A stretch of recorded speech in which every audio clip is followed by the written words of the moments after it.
It is indeed a great pleasure to welcome you all to this IEF webinar on a very important topic of improving coal quality for improving thermal efficiency.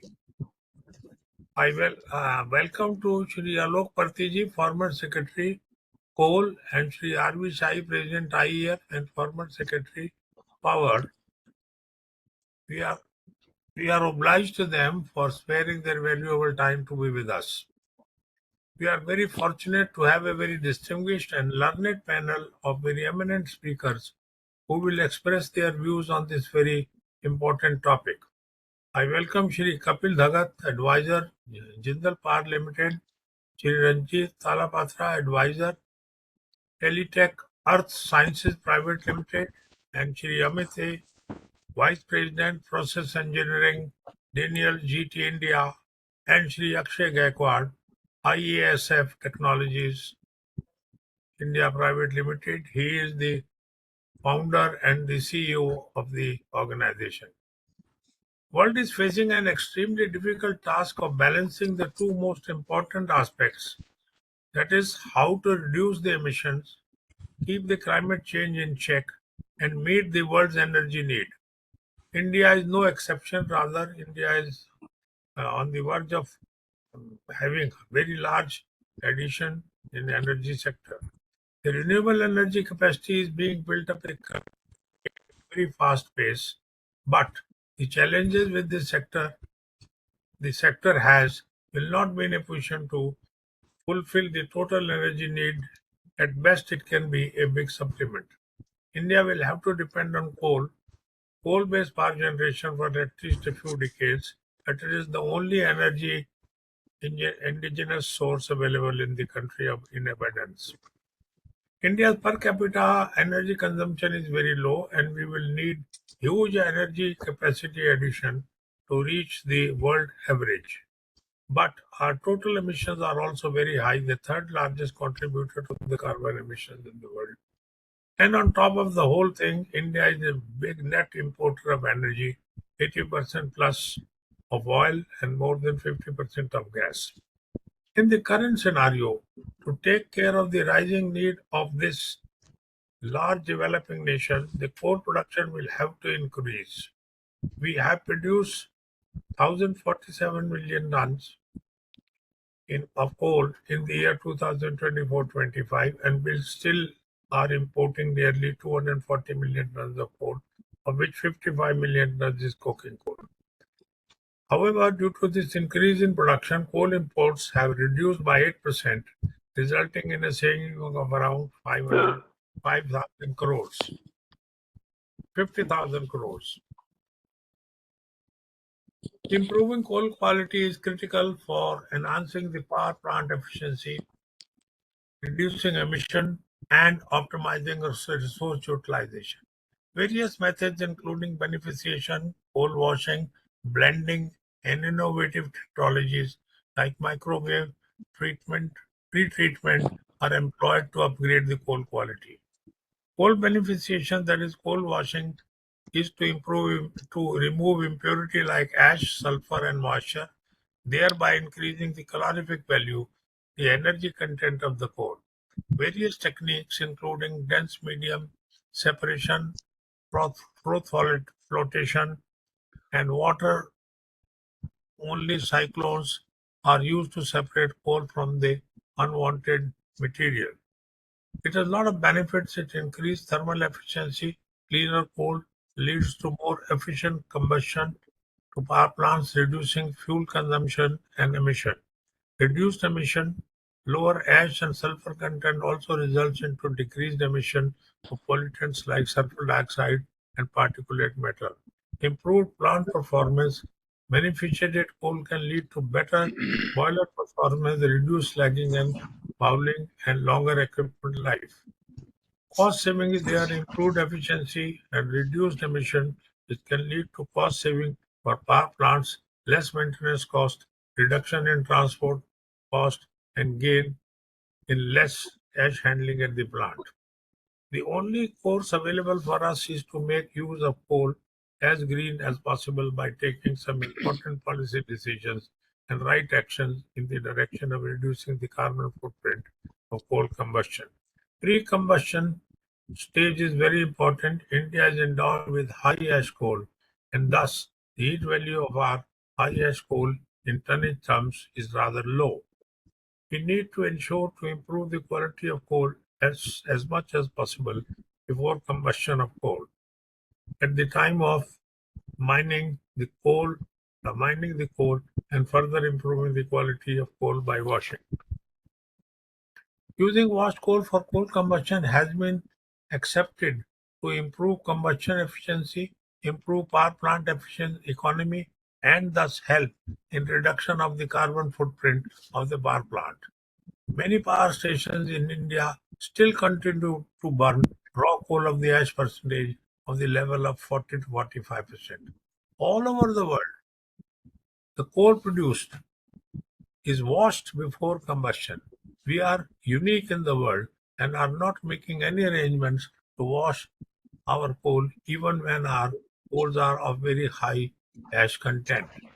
We keep debating and keep changing our policies on coal washing to improve coal quality before combustion. Just little bit of background history.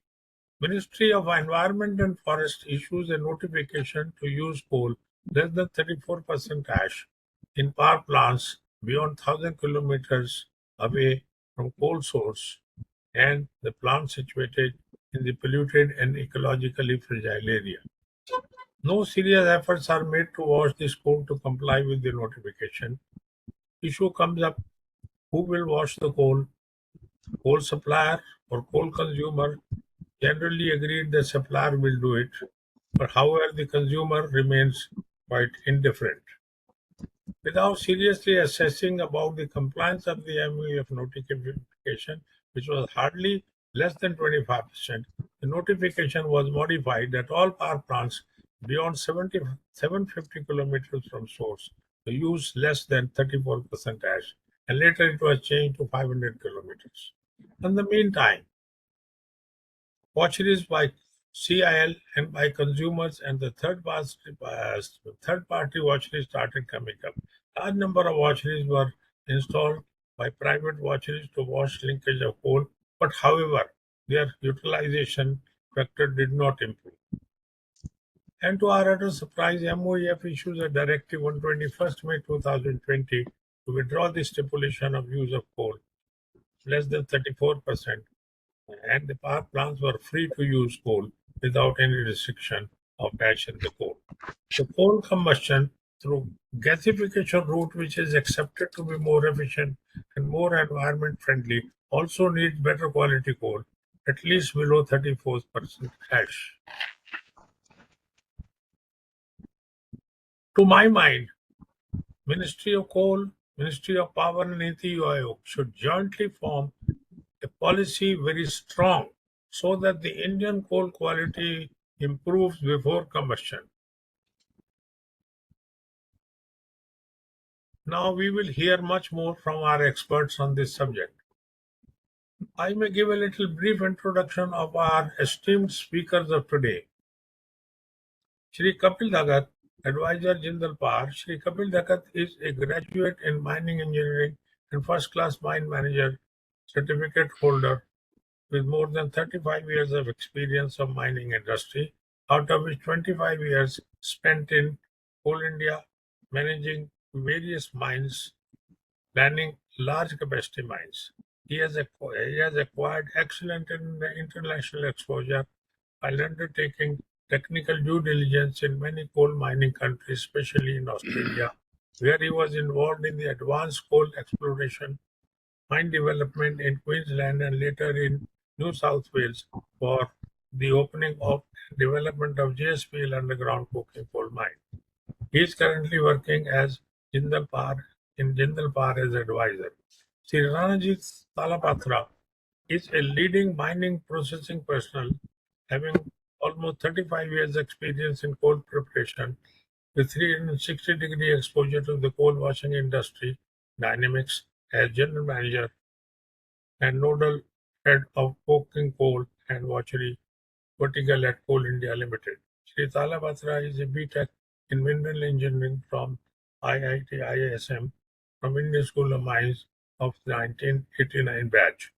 He is presently working as advisor Elitech Earth Sciences Private Limited, a startup dealing with the solutions in the mineral sector. Shri Talabatra has curated and organized stakeholders consultations and workshops on coking coal strategy for Indian steel sector on behalf of Coal India and Ministry of Coal, and also presented a paper and co-chaired a session in the 20th International Coal Preparation Congress in October 23 at Gold Coast, Australia. As Honorary Secretary of Mining Metallurgical and Geological Institute, he has been successfully organizing Asian mining congresses and expos, as well as several other conferences and seminars on behalf of the institute, the oldest association of mining and earth sciences professionals in Asia. Shri Amit, he is the Vice President of Process Engineering of Daniel GT India Limited. Amit is a mineral engineer from IIT ISM Dhanbad, graduating in 2008 with strong background in coal and mineral beneficiation. He began his career with an internship at BHP Milton Technology Centre in Newcastle, Australia, and subsequently joined Bateman. After a short assignment in South Africa, he continued his role as a process engineer with Bateman, India. Currently, he heads the India operation for the Daniel Company. Over the years, he has been closely associated with coking coal and thermal coal industries and played a key role in the wide range of coal washery projects. With deep technical expertise and a demonstrated history of leading projects in mineral processing and coal beneficiation, he is recognized for his contribution to enhancing operational efficiency and delivering value-driven solutions in the beneficiation sector. Shri Akshay Gaikwad. He is a director, founder, and CEO of IESF Technologies India Limited. Shri Akshay started his career in South Africa as a project manager and a product designer in the field of plant engineering in the year 2013. Within 5 years, that is in 2017, he founded AISF Technologies based in Johannesburg, South Africa. Under his leadership, Technologies have completed various projects worth more than $4.1 million USD in the last 6 years. This achievement has been possible due to hands-on approach to every client's requirement and by producing the most efficient solution for all our client problems in their plant facility, be it compliance of efficiency of the plant designed by Akshay. The plants designed by Akshay are always custom designed to the exact requirement of the client and not just copy paste from the previous projects. A new chapter of IESF Technologies has begun since December 2023 based in Pune, India, to be able to provide best value of money plants to rest of the world and local Indian market. So now I'll be hearing from the speakers. Now may I request Sri Alok Partiji to take the mic and present his views on the topic. Sri Partiji.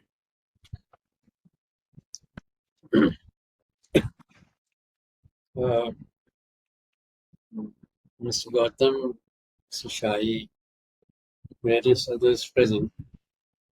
I hope I'm audible. Hope you can Yes, hear sir, me. you are. I would say Mr. Gautam has not only given the background, he's probably completed half the job left for this seminar. But all the same, I think the issue is very important as far as the current situation or current usage of coal is concerned. While he has reeled out a lot of advantages of using better quality coal, there is a reason and there is some need to kind of analyze or to understand what has happened over the years and why is it that we are still hesitant in terms of using better quality coal. Uh, well, if we go back, coal in the good old days in India, it is probably started with some good intentions to grade the coal in terms of useful heat value. That was basically not to really look at the energy that the coal was carrying, but in a kind of assessment on the basis of moisture and ash as to what would be the usable part of the fuel. This was not the standard practice all over the world.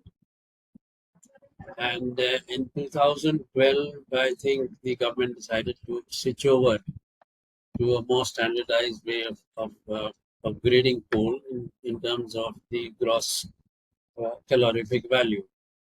Um, and it was needed because I think in the power plants, when coal is fired into the boilers, the plant has to itself assess the GCV and cannot rely upon UHP itself. So there was a reassessment of the heat value of the coal, and then it used to be fired. Now, when this action was taken, there was a demand uh, for a third party kind of approach for determining or rather ascertaining quality, and that process is still probably being in vogue. That 4 samples of the coal are collected, and then two are left with the coal company. One is with the user, and the third and the fourth is a reserve sample. One is given for the testing to an outside party, which is in this case has been normally SINFR or Quality Control Quality Council, QCI. Uh, Now, it's all well said. The problem obviously was that Coal India was not really prepared at that time to take up extensive testing because the companies were not really equipped with the setup for testing coal on GCV basis. The intervals, as we find in the UHV grading, were large. We went from A grade to G grade, and then in the case of GCV, we went from G1 to G17, and the intervals were reduced to 300 kcals. And this created its own problems in terms uh, of fixing, the collaborating or rather corroborating the old method and the new method. At that time, there was a serious attempt, which I must relate, to see how this correlation can be brought about, but at the same time, link it with what was happening internationally. The idea was price linking. And the price linking was attempted at that time, would have made the coal pricing a little dynamic in India. But unfortunately, that did not happen. And we had a one-to-one connection with the old system and the new system. Now, we carried on with the third-party sampling and testing, etc., etc. And Ministry of Environment, in the meanwhile, some stage, as Mr. Gautam said, had brought out a circular saying that coal of 34% ash and above need to be washed for certain conditions, certain power plants which are situated at certain distances. I remember when this whole issue was again opened up in the Ministry of Environment, there was an opinion at that time floated by the then advisor in the coal ministry. It was a very right kind of an approach. He said that perhaps it would be prudent to say that all coal that leaves the coal mine should have coal less than 34%. if you are mining good coal, it's fine. If you're not mining good coal, then please improve the quality. And then at that time, Coal Preparation Society, which was a body which was looking at the coal washing, started classifying, or rather went into this into more deep, much more deeper analysis as to what would happen if you rather went down from G17 to G18, G19, 20, and kind of categorize those coals which are really having ash of 50, 60, even 55, 60%. So it kind of stopped at that, because this whole system was then made correlate. The whole system and the new system was point to point correlated, and there was no attempt to modify it to an extent that there was an impact on pricing.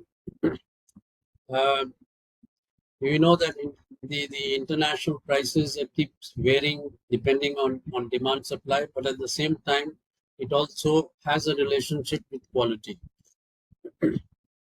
Coal pricing in India has been done on the basis of cost plus. It's a method of assessing the prices on the cost plus basis. The result is that there is no premium for quality. You can supply bad coal and get away. Now, the while Mr. Gautam has read out a lot of advantages of using better coal, of course, the usual ones are that the transport cost reduces because you're carrying coal, which is your carrying quantity of coal will reduce if the coal quality is high. Then, secondly, the efficiency of the boiler, somebody said. Then we also had the maintenance. You see, it was a known fact. It has been proven also in some of the cases which earlier where washed coal was being used, that the maintenance cost of the power plant reduces. The excess use of fuel oil also comes down. Then the cost of disposing a lot more ash also comes down. Apart from that, when the new technologies, newer boilers, the more efficient boilers came in, it became almost kind of necessary to see when only better coal is utilized. But somehow or the other, we have not been able to, the government has not been able to push this case to an extent that there is a demand created from the user for better coal. We still continue to use bad coal. Now, if you look at the logic or the reason being given for not using better coal, is that you are adding the cost of washing, and hence you are increasing the cost of the fuel.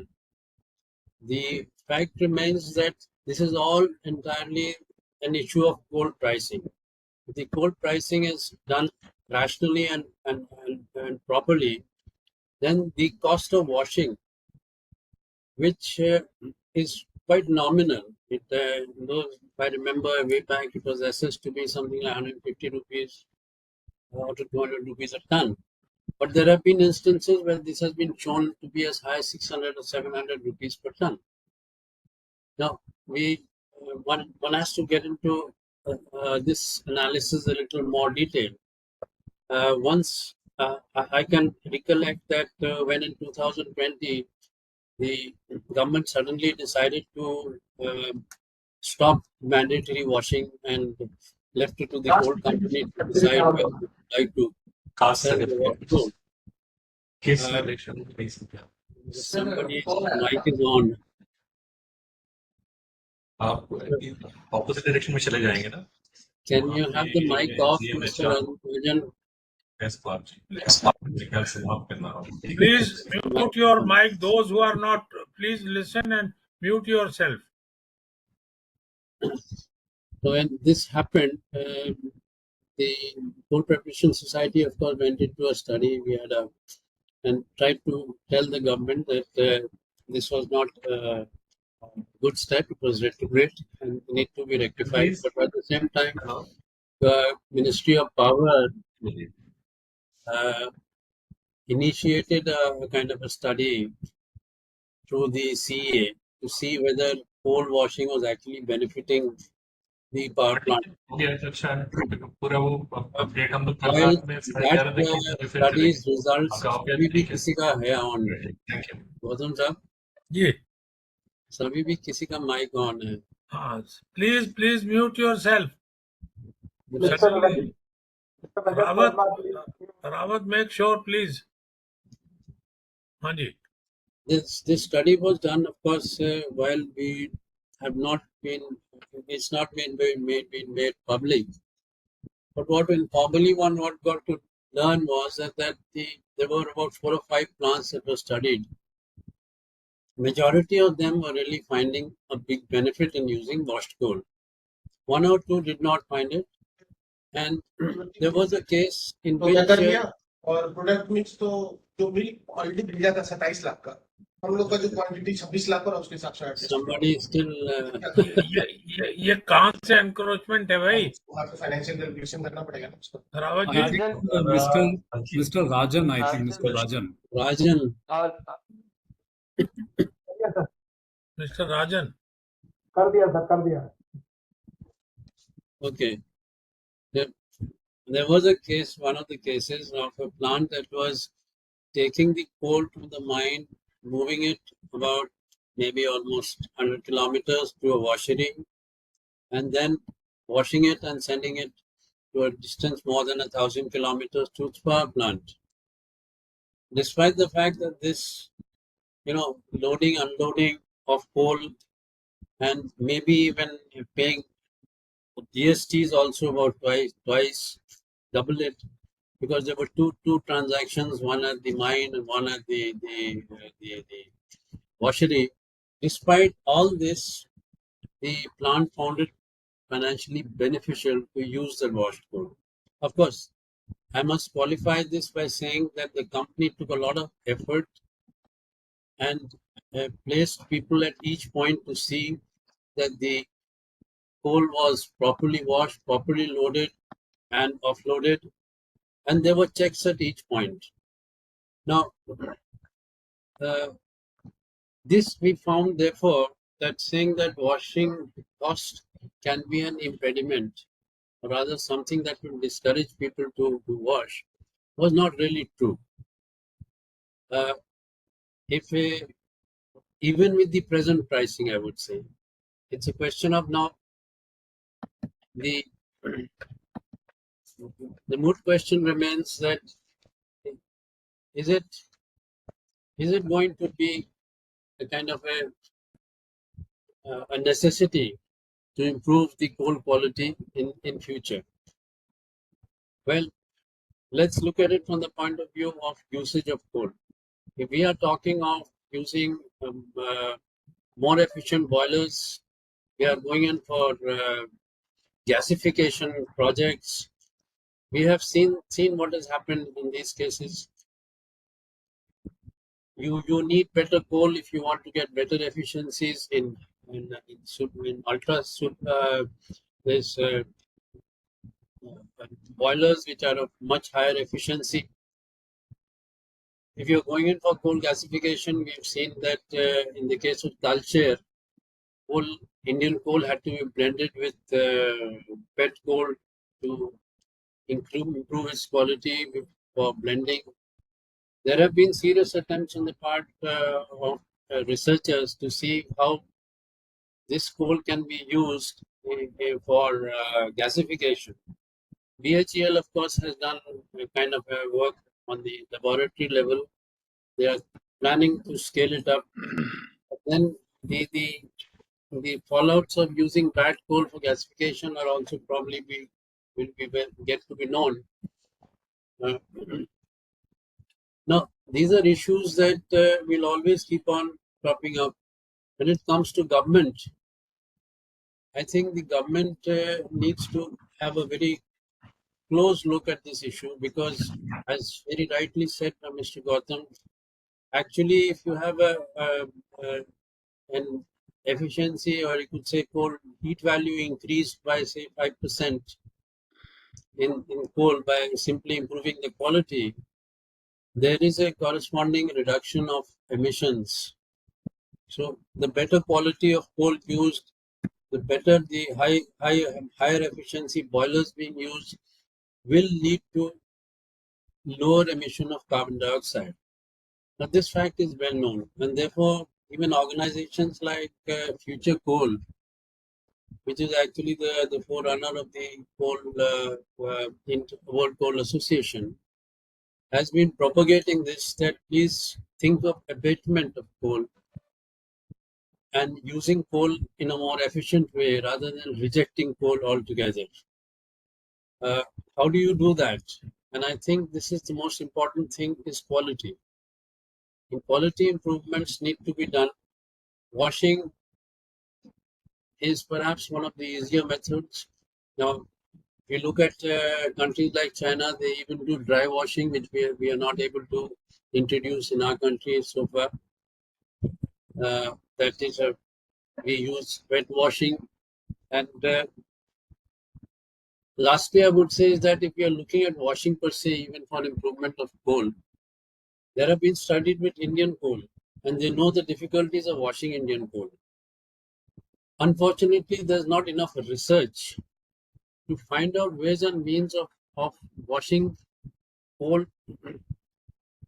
Indian coal, which has certain densities which are different from other coals. If we do this research and find methods of washing Indian coal so that the qualities are improved, and we have our own methods instead of importing the methods from elsewhere which are using coals of a different density.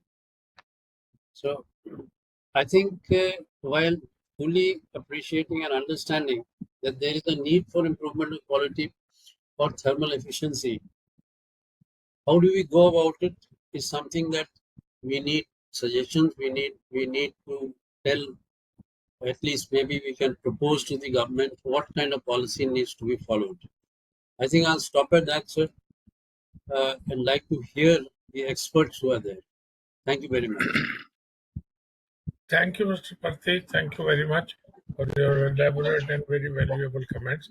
Now I'll request Mr. R.V. Shahi, President India Energy Forum and former Secretary Power Government of India, to give his presidential remarks. Thanks, Gautam. I think two eminent speakers, Gautam himself and good friend Alok Parti, who was the coal secretary, and I used to interact with him very extensively those days, have given all the details, and particularly from the discussions that Mr. Parti has brought out, it is clear that it is a story of confusion. It is a story of confusion where people who matter. Consumers don't matter at all in any case in this particular situation, that it has been a monopolistic situation. It is only now that something has changed and its advantages will be available somewhat later. So it was all for the authorities between the Coal Ministry and Environment Ministry to sort it out. And the types of studies that have been carried out in the last several years, this story is a story of late 80s. In late 80s, it was recognized that Indian coal has a lot of ash content. The way we were going from underground mining to open cast mining, and the proportion just reversed.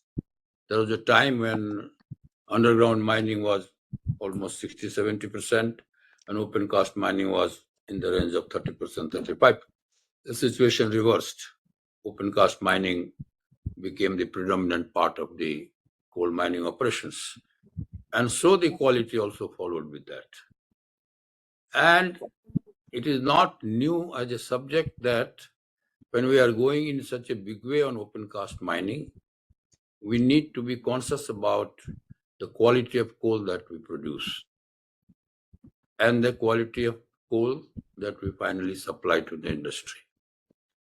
So in late 80s also coal washery notification was issued. That should be done. implementation was absolutely not attended to. Subsequently, it was felt that it should be again looked into. The study should be reorganized in the light of some new technology that might have happened, and also the cost economics of coal washing. And there was a time somewhere around 2010-11, I chaired a committee when we had two eminent personalities of the coal sector. The former chairman of Coal India, Partha Bhattacharya, and R.K. Sachdeva. R.K. Sachdeva, late Mr. R.K. Sachdeva. In his DNA, we had coal preparation, coal washing. So committed to see, and advisor to the coal ministry, so committed to see that coal that is produced in India does need attention and its quality needs to be improved. Mute, Gautam, mute. Gautam, you mute. Yes, sir. Some noise is coming. Yeah. Okay, ji. And in that we discussed and this committee was after a national workshop that was organized by the Ministry of Environment. Tisya Chatterjee was the Environment Secretary. And a consensus was there in the national workshop. Of course, there were views against, but a consensus was there that the whole issue, the whole provision should be looked into. Two important things emerged.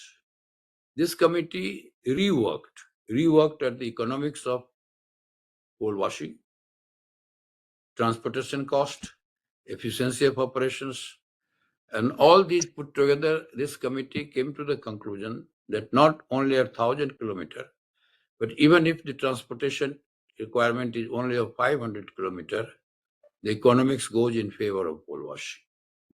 But more than that, a very different type of dimension was added in this committee report, that it should not be the obligation and the responsibility of the coal consumers. It should be the responsibility of coal supplier and coal consumer as well. So that is how the notification was drafted, that coal supplier shall supply and coal consumer shall use washed coal. This was a notification issued somewhere in 2012-13. Around that time, exact date can be different. I felt that something will happen. We also said that it is necessary. This has been said again and again. Mr. Party, former coal secretary, rightly mentioned that there are issues of economics, there are issues of pricing. But coal industry and coal ministry absolutely have been insensitive to the requirement of coal regulator. It was said that put a regulator. In one of the budget speech of the finance minister, it has been said that coal regulator will be in place. When I was still in the ministry, in one of those years, we had also suggested, others had suggested, that this particular excuse or this particular explanation shall never end. People will say, and even today I heard quite loud and clear, the former coal secretary saying that there are issues of pricing. Yes, there are issues of pricing, but there are solutions. And solutions are known now. Almost every segment of energy has a regulator. Gas has a regulator, power has a regulator, telecom has a regulator, everyone has a regulator. And therefore, when you have supplier and when you have consumers and you have an issue about what should be the price, if you are not in totally open market in competition, obviously answer is somebody should regulate. Now this has been going on and on and on and on. So price, obviously, I as an individual, I should take some credit that I was associated with two important developments in coal wash. One, as general manager of Dadri project, we signed an agreement with Coal India CCL with Mr. Chaudhary. He used to be MD at that time and later on became Coal India chairman, that power station, Dadri power station, far away, close to Delhi, shall have washed coal. And we signed that agreement. And even if it meant price extra, etc., that mechanism will be worked out. When I was in Mumbai Electric, I set up a power station and we did our wash ourselves. And that washery, 2.5 million ton washery, that happened. So it is possible. And not 34%, washing it to 30% as content. So it was possible. We brought a technology from USA, got some expert from USA. We did it. See, my own association of almost 50 years with coal industry has been that somehow some excuses are brought about not to do it, or do it in a very lethargic manner.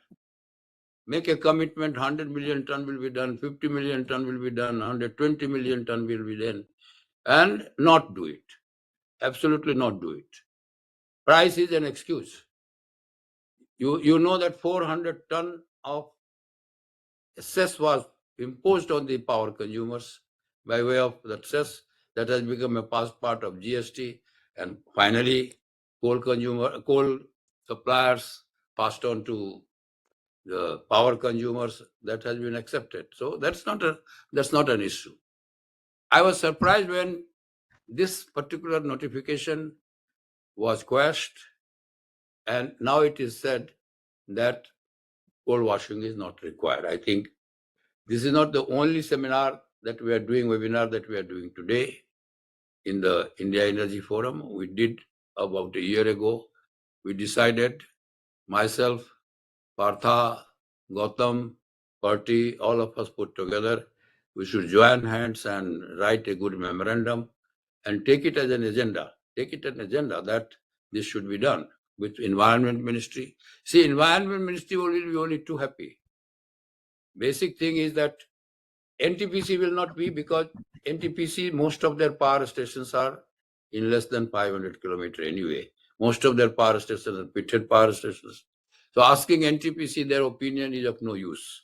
That is what we are doing. NTPC, when this notification was being withdrawn, some people checked with me and I checked with NTPC. And NTPC did say that we are not very much concerned because we have very few power stations far away, but most of the power stations are pitted power stations. We are not coming in that 500 kilometer or 1000 kilometer. So we have to ask people who suffer the burden of this bad quality coal, transport coal with all extra ash content in it, pay for the railways, and then increase the price. It is going to the consumers. What we did work out that time in around 2011-12, as I said, that at 500 kilometers, we did a detailed calculation. Somehow, Observer Research Foundation, also, I have seen that study in great detail. They praise the washing as an approach, but ultimately they confuse the recommendation. That we will have to further go into this, whether that. See, that is not the way these reforms have to be brought about. I only hope that when coal sector has been opened up, there will be choices to the consumers to buy coal from Coal India. That may not happen so soon. That may happen in maybe 5 years' time. Fortunately, the commercial coal block production is increasing. The growth in that has been more than growth in the Coal India production. I hope, that may be wrong also, that whether it happens or not, that under the pressure of competition, something will happen. People will try to see the benefit of buying better quality coal, paying for better quality of coal. But again, there is an urgent need that when the sector has been opened up, quickly we should put a coal regulator in place, or enlarge the responsibility of the energy regulator, add experts from coal sector in the regulatory commission, in the appellate tribunal, like we did in case of petroleum. Petroleum has appellate tribunal with power. I think that is an urgent need. From the India Energy Forum, from these discussions, see, it is not that anything that you do, it will have all pluses. I'm not saying that with washing, there may be no disadvantage. There would be. That is why a distinctive treatment has been recommended by many of the studies, that it is not for everyone. Large distance, long transportation. But when we are talking of improving the coal quality, it is not only washing. The story of anything to deal with the quality of coal has been a story of indifference. Again, 50 years my association with energy sector, Right from the 50 years back, gasification I have heard. And that gasification, that means gasify the coal so that emission level reduces at the time of consumption. That also has the same story. It is wrong to say factually that Coal India did not have profit. Coal India had tons of profit. They could have done it. They were our pioneer organization, the only organization. 90% plus 90% of coal continued to be with them all these years. Gasification has been stopped all these years. So it is not that only coal washery is the issue of. And for that matter, I may tell you that coal washery comes as second stage. Even coal, when it is produced at that time, reducing its size, taking it through some sort of a crusher, even without washing, cleaning it there. So first level of quality of coal is the quality of coal without washing itself. Even that's not done. Today also when I visit some of the power stations, intensity of that problem has no doubt reduced, but these problems continue. So sort of washing, which we are talking, whether dry washing or wet washing, sort of washing also there are number of things that are required and need to be attended to supply better quality coal. So better quality coal not always will be in washed coal. The first level of quality is that you give the sized coal, take away the whole useless extraneous matters. It goes in a proper way, as it goes in some of the power stations abroad. That's also needs to be attended to. So first level of quality is that, and then comes the washing. Then comes the technology. On technology, as I mentioned, that there is a need. The fund has to be there. Funds are there. They can create fund, but that is also not attended to. Other aspect, I will not only blame the coal industry. Other aspect of quality of coal and clean coal technology is also carbon capture and utilization, which totally belongs to power sector. So I would not give any clean check to power sector either, because the issue is CO2 emission reduction. And CO2, how do we handle this? There also studies have been done, something can be done, cost will be there. Some pioneer studies, some pioneer leading organization should take the lead and carry it out.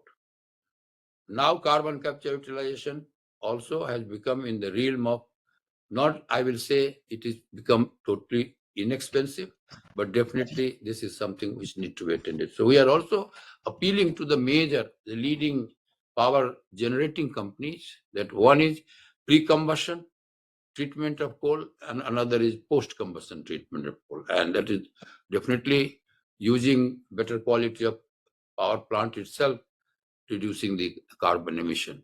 So these are some of the thoughts. I'll come back again after listening to our experts. Thank you very much. Thank you, sir. Thank you for your very valuable comments.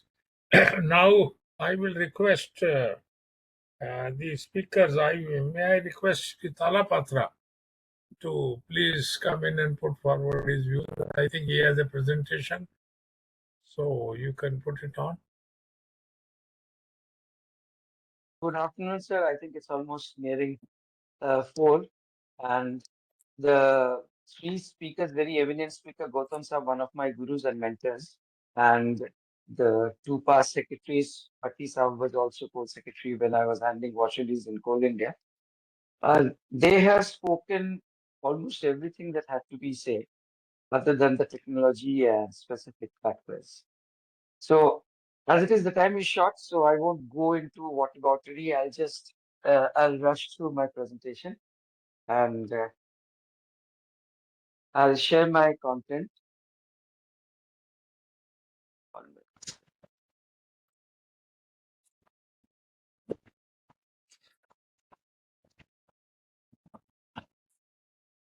Can you see my? Yes, we can Is see. my Yes. okay? I was heading washeries in Coal India and then retired last year, and recently I've been sort of inducted into a new startup as advisor in Elite Science Limited. This is coal's reliance on coal for power will stay, notwithstanding the development of alternative sources of energy. You see, despite the growth of renewable energy sources, coal-based thermal power is essential, with its share projected to be how much, around 55% by 2030, and it will lessen since we are going towards a very aspirational net zero emission by 2047. The government still plans to increase coal-based capacity by 80 gigawatts by 31-32 to ensure stable baseload power. It's, even in the power mix, coal still forms a significant part, contributing about 55% to the national energy and over 74% of total power generation. To just go through a few data, installed capacity of coal-based power in India, it's reached around 20.5 gigawatts in 24-25. Slight increase from 211 in 22-23. The coal capacity recorded a net increase of 2843 megawatts during the quarter Q1 of 2025, driven by project completion across several states. Take it. Okay.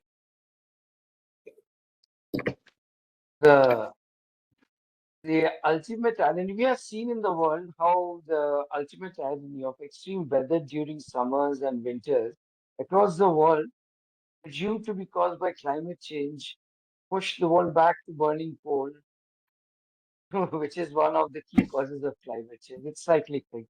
Also, the disturbance in the supply of oil and uncertainty of the stability of the northern seas, the gas pipelines, due to geopolitical reasons like Russia-Ukraine war or the Middle East oil crisis due to Israel-Iran skirmishes. Now they have pushed the developed countries, the North countries, as they say, back to coal, which they had espoused earlier in favor of green energies. These developments justify a review of India's policies for increasing the production of cleaner coal domestically. Cleaner coal is combusted efficiently, can reduce both local pollution and carbon emissions. Being a washery man, I would say my first thing is the first step to achieving this goal is coal beneficiation. I know people will say that sizing, like using surface miners and crushing to 100 mm and 50 mm will have improved the quality of Coal India coal. Mostly Coal India coal, people generally when they talk about coal, they talk bad about coal, they talk bad about Coal India. This year, India's total coal production crossed 1 billion. That 1 billion ton 1 BT program, it was finally achieved, and of which Coal India produced around 981 million tons. Coking coal, non-coking coal imported during 24-25, 186, which proves coal is here.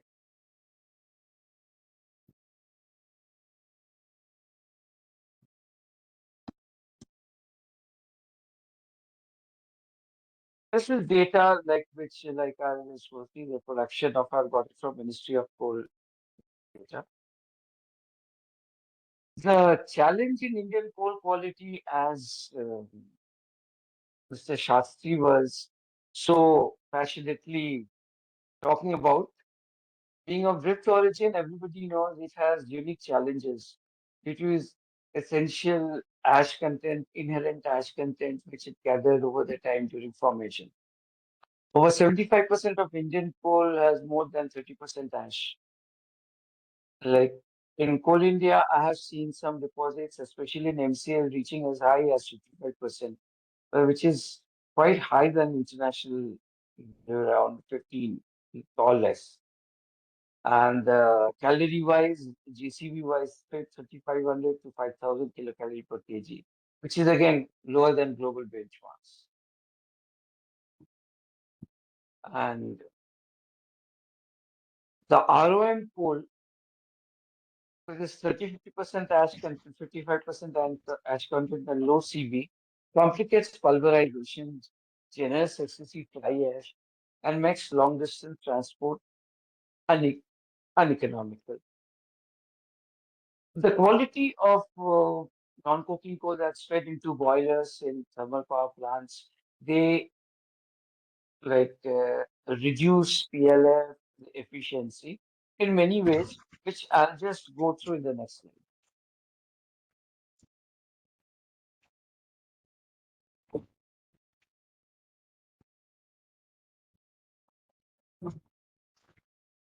Actually, while sharing, thing is need for beneficiating coking coal. As you all know, Indian coal is characterized by high ash content due to its drift origin. The quality of RM coal deteriorates further due to predominance of open cast mining. Even the joint bands, especially between seams, like while blasting, like it creates a lot of shale, it brings in a lot of shale into the extracted coal. There are many coal seams containing shale, as I mentioned. Through beneficiation, consistent quality coal can be supplied. Now let's come to the benefits. Like when I joined Coal India Washery Department, the main thing was I was brought in because there was this surge of building washeries. At that time, other than coking coal washeries, which were an absolute necessity, due to the government policies, Coal India was on the verge of setting up around 15 non-coking coal washeries in different subsidiaries.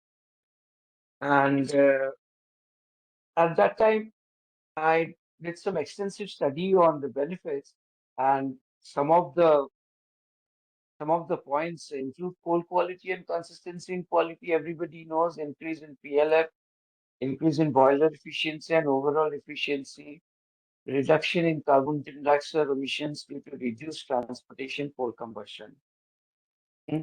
Like when you transport washed coal, a lot of the shale and useless thing that you were carrying, that's reduced. Similarly, the reduced part when you there's not in absolute value, but the percentage value of carbon that's less, so the coal combustion emissions due to coal combustions are less.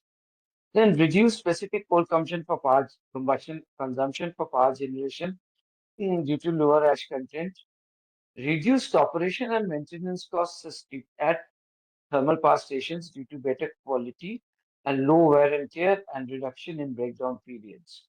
This leads to saving money also. Reduced ash generation at TPS and mercury and sulfur to some extent. And also decrease in auxiliary power consumption due to the different handling equipments. If they handle less amount of wettage tonnage, then actually that will be an added bonus. These are direct benefits. The direct benefits and improved combustion, lower operating costs, reduced ash burden, increased availability.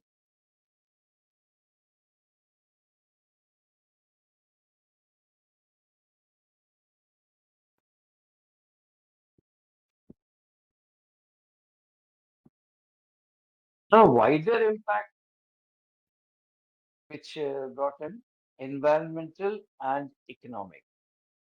Environmental advantage, the reduced air pollution significantly lowers particulate matter, and they say that reduces SOx, NOx, and carbon dioxide emissions are there.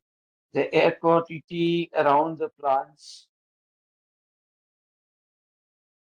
are better. The nature of hazardness of the job of people who are working in power plants reduces. The estimated, as per study, the estimated reduction in deaths per power plant, it's called proper study, they estimated it as 20%. Though I personally am a bit skeptic about the value. Enhancing public health, reduce transportation emissions, less material hauled for the same energy output, decreased associated greenhouse gas emissions. Natural fallout of these advantages also carry over as economic advantages, lower transportation costs, higher value. Washed coal commands better prices and is more marketable, provided the market is ready to except the value-added prices. Enhanced energy security reduces reliance on costly imported coal, improving India's balance of payments. And of course, new plants designed for lower ash coal can achieve capex savings.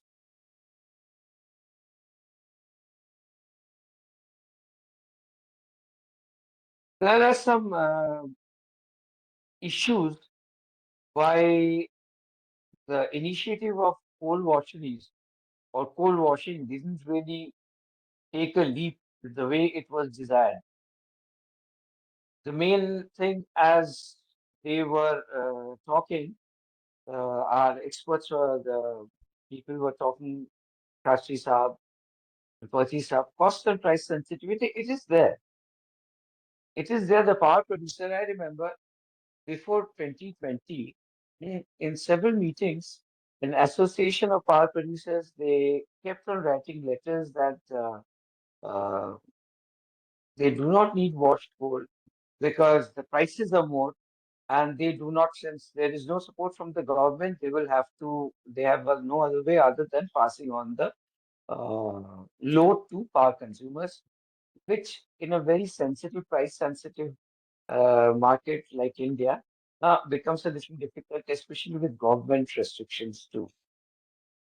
Then the huge issue of land and EC. For setting up new washeries, most of the coking coal washeries are old. So non-coking coal, middlings are used as power coal.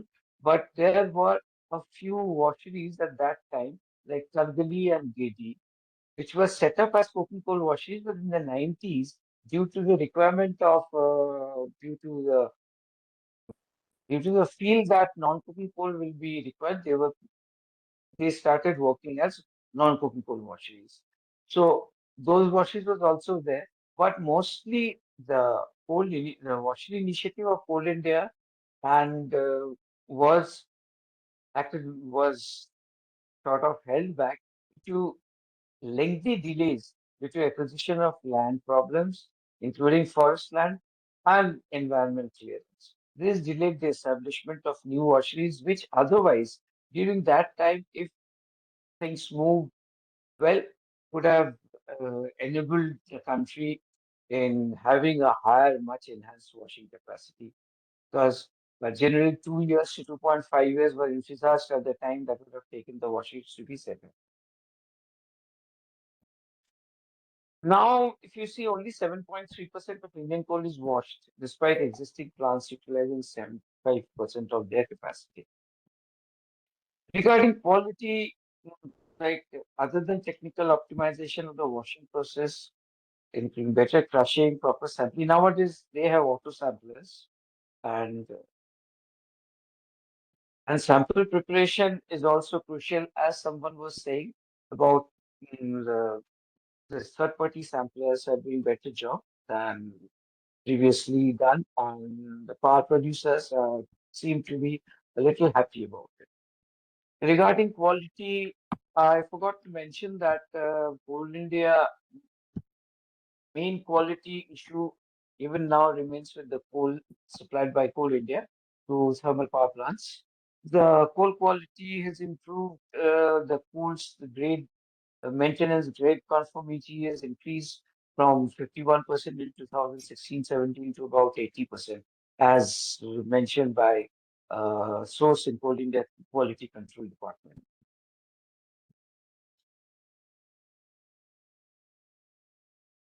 Oh, this is a this is a redundant slide. What is called beneficiation? We have this beneficiation process in which washed coal and waste are produced. We in India mostly go for all of our non-coking coal washeries, either existing as in Picorwal, Bina, and private washeries. They have wet process. In China, they do have dry shelling and dry washing. And in the past, while dealing with washeries, I had personally checked with different companies, including one of the speakers who's here now, Amit, regarding dry deshelling. And it was ultimately felt that though the prices were less, the land requirement, prices, the setting up time, everything was less. It wasn't exactly win-win situation because this dry deshelling plants in the tropical climate of India wasn't really like it wasn't foreseen as a successful project. So dry deshelling at that time didn't take off.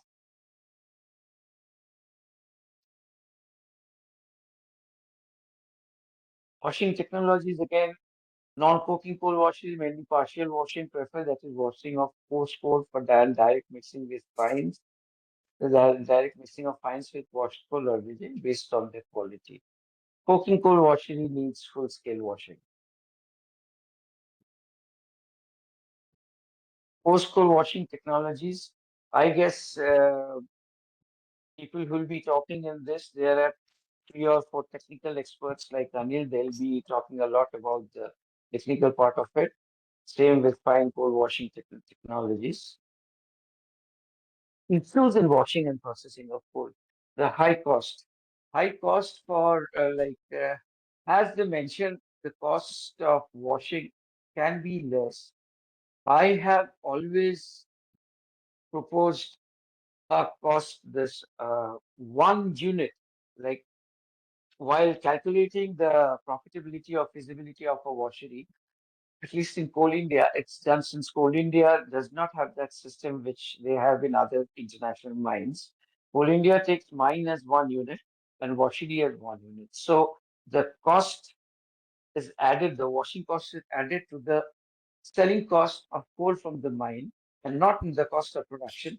And so automatically, since the final price reflects the profit on the mined coal as well as the washed coal, it becomes high. But still, if since we have started, for most of the Coal India washeries have started uh, thinking about private-public partnerships like BOM and BOO, it's expected that the cost of washing is generally high in old washeries, in the old non-coking coal washeries also, people who are more than 20 years old. So the cost of production gets high. The power plants use unwashed coal has immediate positive cost impacts for the same grade. We had calculated that beyond 1,000 kilometers, it becomes a little difficult uh, within 1,000 kilometers. Power plant using washed coal becomes profitable. Power plants in India designed to use high ash coal, but it affects the efficiency and PLF, plant load factor.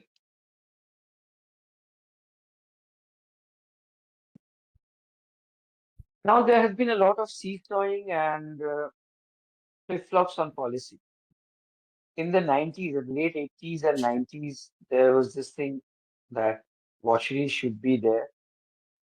2010, 2007, there was a rainwashing session in Kolkata with the then coal minister. And remember, it was decided soon after that all coal mines above 2 million ton capacity, 2.5 million ton capacity will be designed with a washery along with it. So while preparing the project reports, washeries were included in most of the major mines that were supposed to be coming up at that time. However, again, like since around 15 washeries were already earmarked for being set up, I think the management waited and like to see whether these washeries could be really on the road.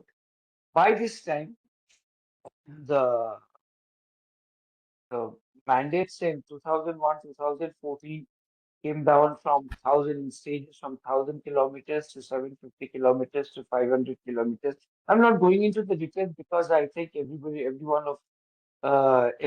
in the audience know about this. But in 2020, this arguments against washing cited value-added costs, transfer to price-sensitive markets, consumers, marginal ash reduction, pollution localizations, and one advancement in stack control technology. So roll back the policy. I remember Niti Aayog, when they were preparing this report, they had a very long interaction with us in Coal India, since Ministry of Coal directed them to talk with us, and I was very much involved in preparation of this report. But however, the report, before we could finalize it with my positions, and here I'm going into a little controversial thing. Before I could go into the positive, I could jot down the positive discussions. I suddenly found one day that Niti Aayog has submitted the report before finalizing before submitting finalize this thing to us, though they were not mandated to do so. And this 2020 May 21, I guess 21st May 2020, this gazetted notification came out, and the management and at that time would seem quite happy that this has come back, because Ministry of Coal also supported it, power producers supported it, Environment Ministry supported it. They said that the main load, the main responsibility of controlling pollution should be there at the power plant itself on the emissions. Now, the current challenge lies in balancing. Environment is one thing, but the quality is also very important. As I mentioned, the positive, the different benefits, the different benefits, if I can, like, by removing impurities like ash, it enhances washing, enhances the quality of coal, leading to higher heating values and reduced operational costs for power plants. It also contributes to a cleaner environment by lowering particulate and gaseous emissions. Everyone knows. For a detailed breakdown, benefits for power plants improve combustion efficiency. Wash coal burns more efficiently, leading to increased thermal efficiency and reduced fuel consumptions. Reduced ash content, lower operating costs, increased generation capacity. Wash coal can improve power generation by 2-3%, as per a CMPDI report of around 10 years back. This, so it's been more than 10 years back, but I don't think the figure should change. Lower transportation costs, reduced emissions, reduce carbon dioxide emissions, fewer fouling and slagging problems. This is important. High quality wash coal can minimize fouling and slagging problems in boilers, which can lead to reduced heat loss and potential accidents. Benefits for the environment, as I said, reduced air pollution, low particulate matter. And for coal producers, higher value for coal if the market is ready to pay the value added price, which they were not, going by the constant letters and uh, meetings that Association of Power Producers used to have between 2017 and 2020.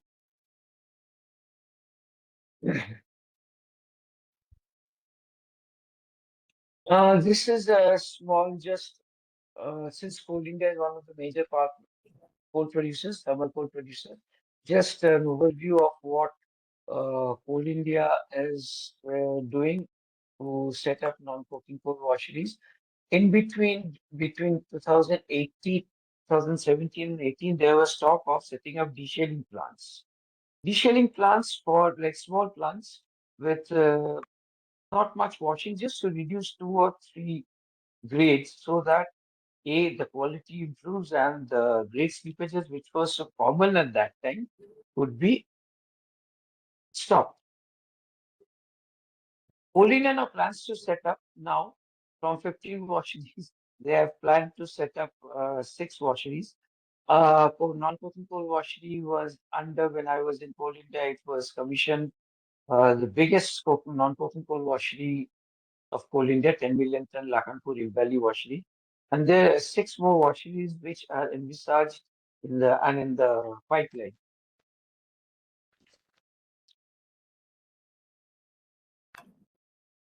These are the names of the 2 or 6 mines where washeries and deshelling plants tentatively are planned to be set up.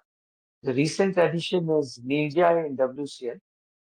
which is a big mine, 7 million tons. Its two seams, grade 13, G13 and G10. So upper steel will be washed because generally, as per an empirical calculation, G10 is the cutoff point. Beyond the G10 is 34% ash and around 43 to 4600 kilocalories per kg. So beyond that, only higher than that was like it was mandated at that time. So only higher than G10 will be washed, and below G10 it won't be. So in the two seams, G13 will be washed in Niger and not the one in G10.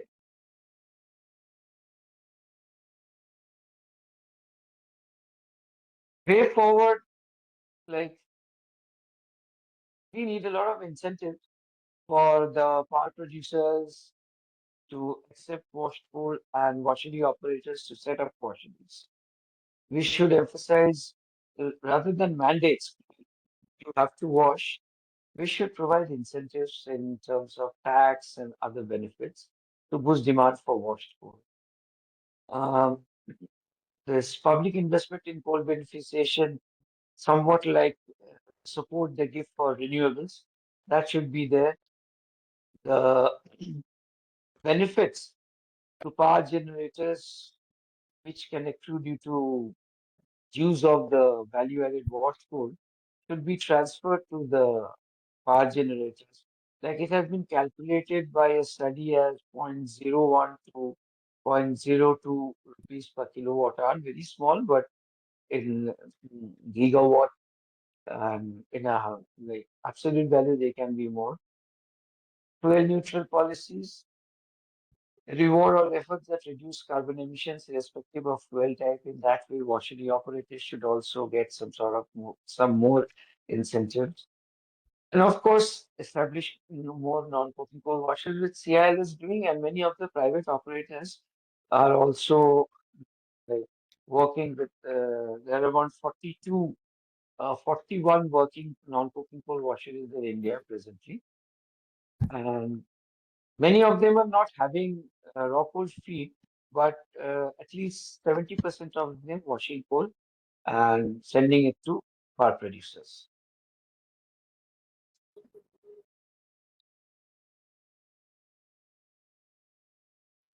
It's not merely a technical upgrade, but a strategic imperative for India's energy future.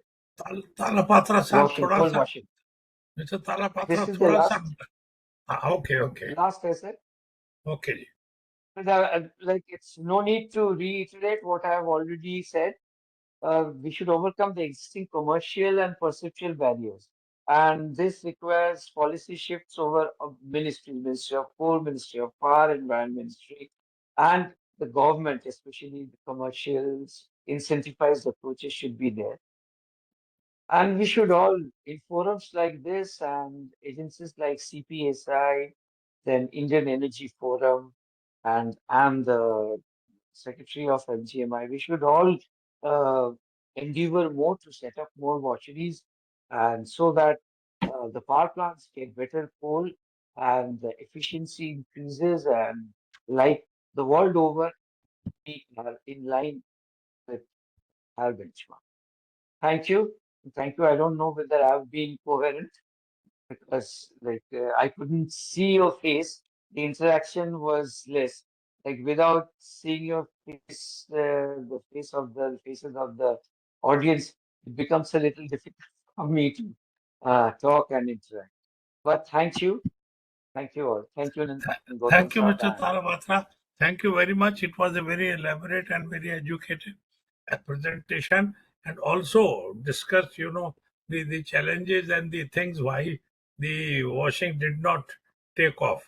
Anyway, we will From a very go close, ahead. from a first person.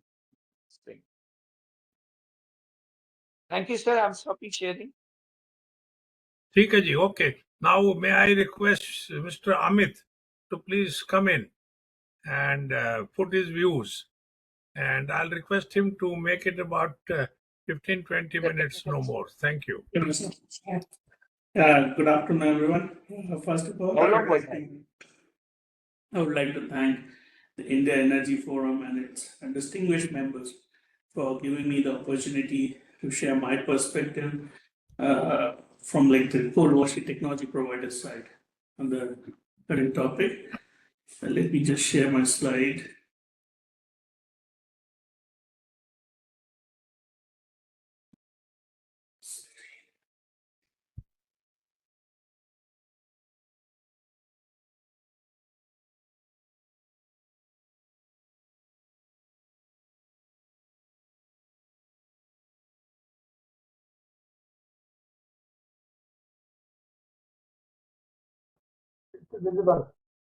So, in terms of installed capacity, as you see, coal is still leading the way. Around 51% of power plants installed capacity. It is all coal-based power plants, and based on the coal produced, or the electricity produced, it's more than 70%, around 75%.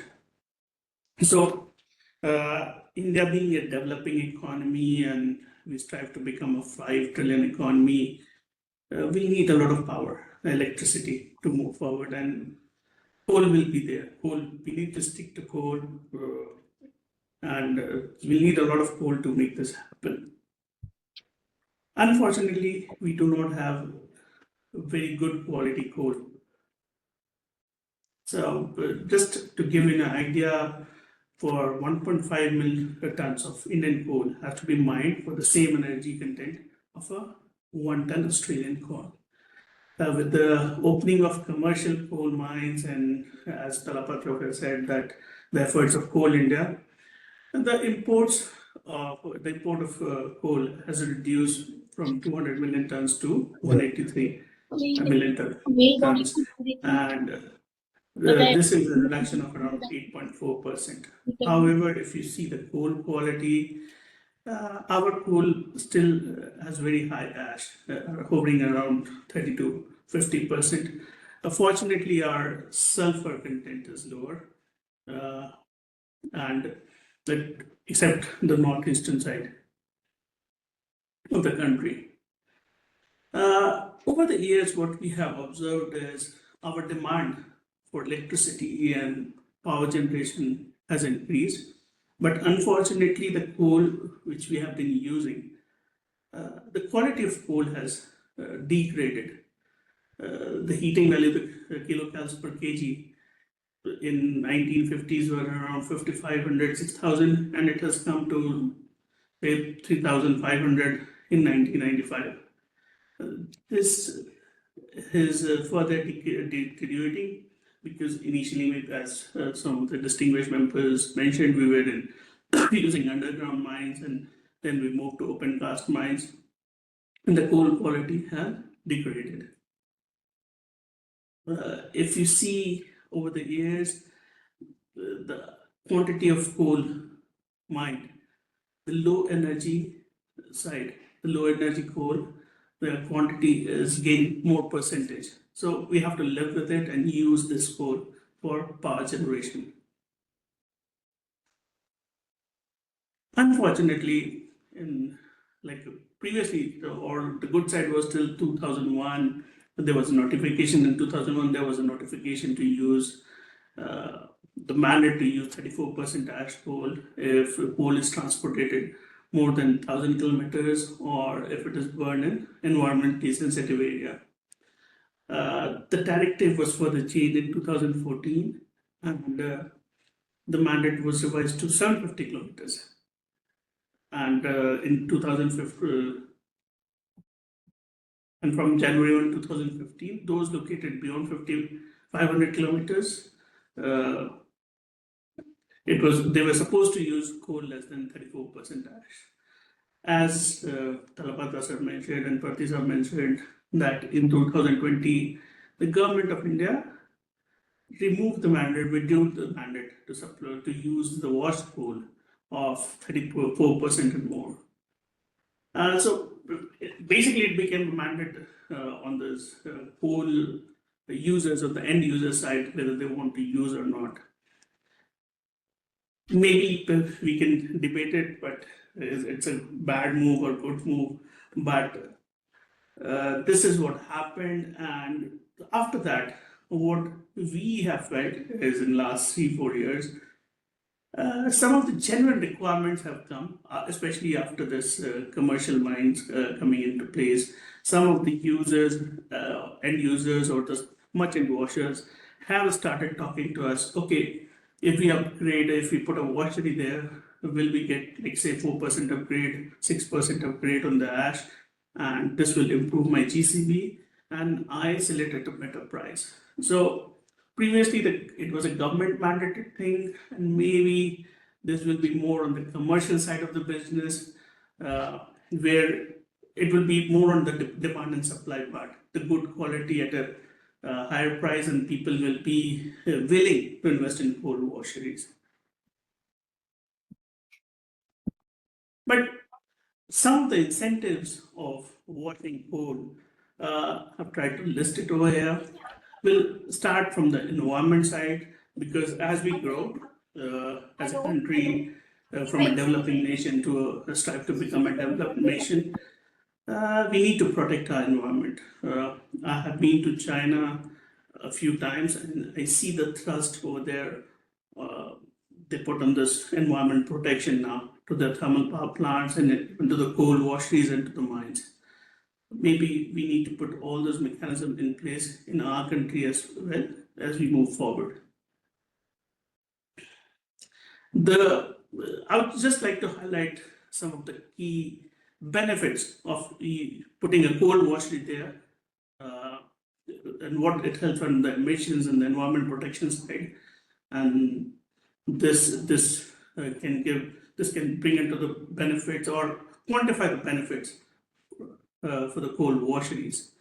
Say for carbon dioxide, the average carbon dioxide emission for a coal Indian power plant estimated by Central Energy Authority for 2014-15 was 0.82 kg per kilowatt hour. Test results have demonstrated that emissions in the range of 1.1 kg per kilowatt hour of power generated are reduced by 6.5% to 1 kg per kilowatt hour when using a 30% ash coal versus a 42% ash coal. So by reducing like 12% of feed ash or feed to the power plant, you can get a reduction of around 6.5% the carbon dioxide emissions.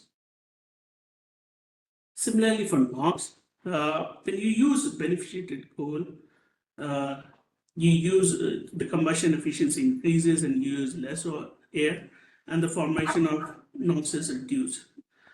Fortunately, the Indian coal doesn't have much of sulfur in it. It's relatively lower compared to the other parts of the world, especially and apart from the northeast region. And even by washing a coal with some sulfur content in it, if it is inorganic sulfur, it is generally reduced by beneficiation of coal.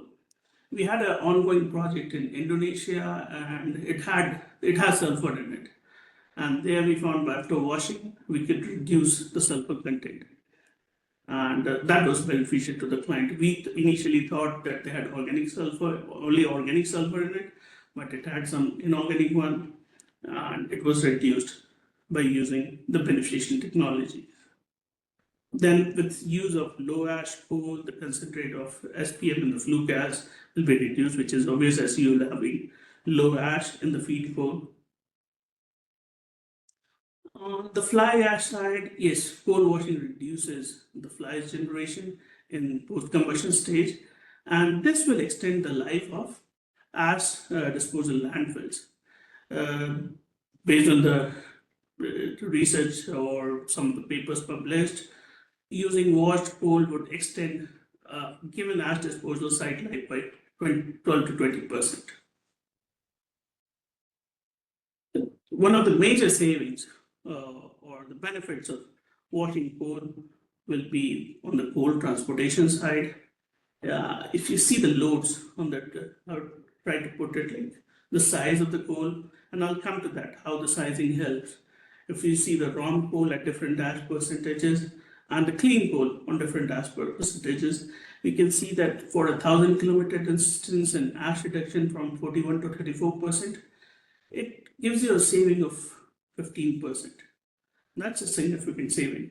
So just listed or summarize the benefits of washing coal for power plants here. The transportation cost, as we already mentioned, if you reduce the ash from 41 to 34%, you have a saving of around 15% in the travel cost. CO2 emissions, similarly, we get a reduction of 15%. Auxiliary power, that reduces 10% for every 10% reduction in feed coal ash. Thermal efficiency, yes, that is 3% over 5% reduction in feed coal ash. In terms of plant load factor, 1.5% for every 10% in reduction in feed coal ash. Reduction in operation and maintenance cost, that can go as high as 20% for every 10% reduction in feed coal ash.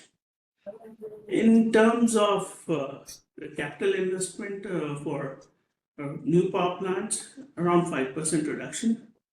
And for land disposal, for that will be around 30% less. Similarly, it will reduce the water requirement for ash disposal and ESP efficiency. Just try to put it summary here because like last year, there were commercial mine auctions, and some of my friends from mining side were involved in the bidding process. And based on the discussions I had with them, I realized most of the companies are not considering the cost of washery in it because they didn't see much benefit in putting a washery there. And then they thought of it as adding the cost to the bidding process and didn't bring it in that, and they didn't see the overall picture that how much beneficial it is to the power plant and how much premium it will add to their product. Say like selling the coal which is mined at 40%, if you reduce that ash to 34%, this will bring a premium to them.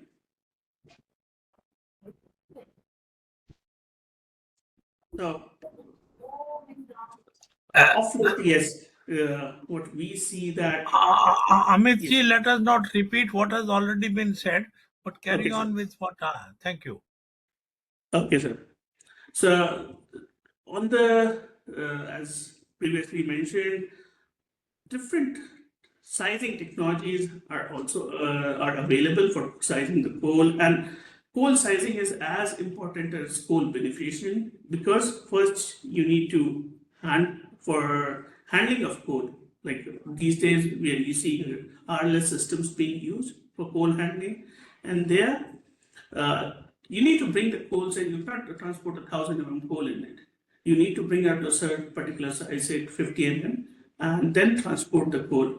And even in the conveyor belts, handling 1,000 mm coal or 200, 300 millimeters top size coal will be difficult, and it will lead to a lot of operation and maintenance cost. So it is required that all this coal mining and the coal handling plants have suitable or the right equipments for coal sizing. Different coal sizing equipments available are like single roll crushers, double roll crushers, sizers, feeder breakers, and this is for primary sizing.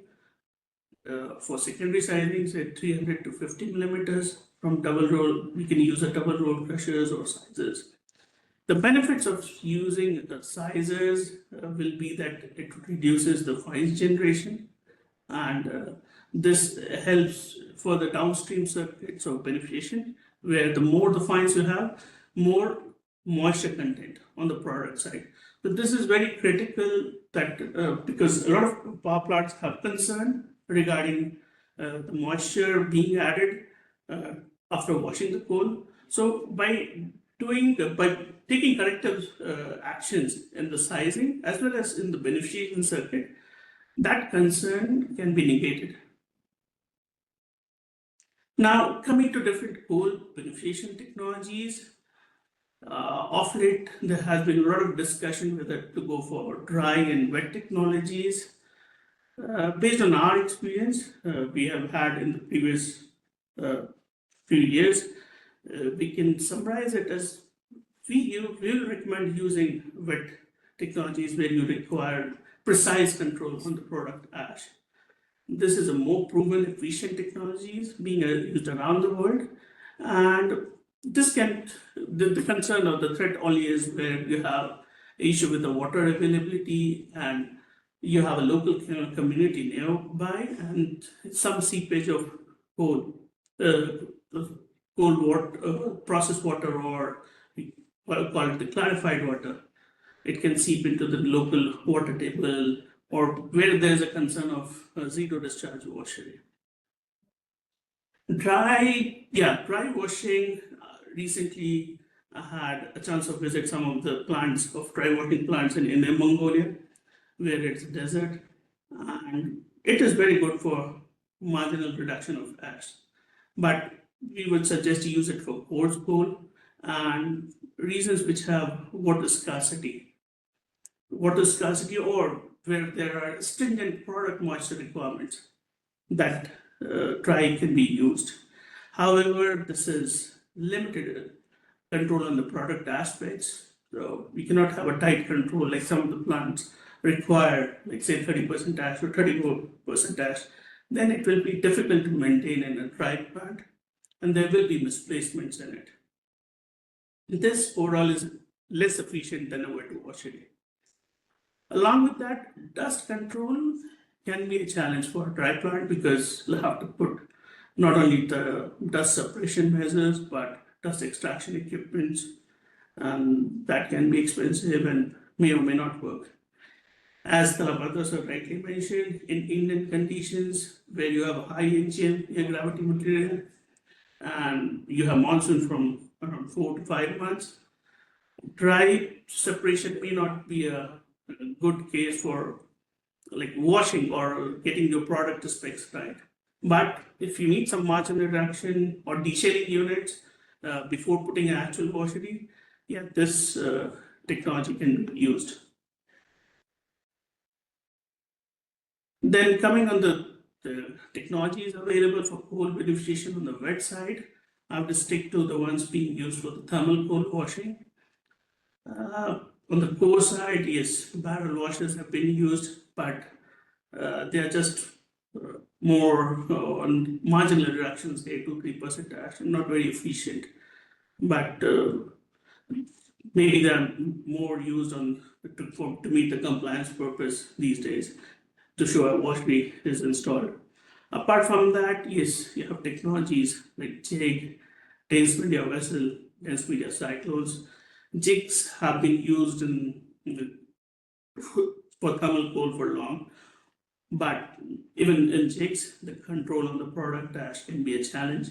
And we have seen that in some of the coal washeries installed, that you may not get the exact product specs as required, but it works without a magnetite media, it works with water, so that is a benefit out there. Apart from that, there are plants having dense media vessels, like Donga Mahua plant or Monet plant in North Karanpura, and there are multiple plants running with dense media cyclones. Dense media vessels as well as dense media cyclones both use magnetite media, so that adds to the cost of washing, but they give you a very precise control on washing, and your misplacement of clean coal in rejects is much lower.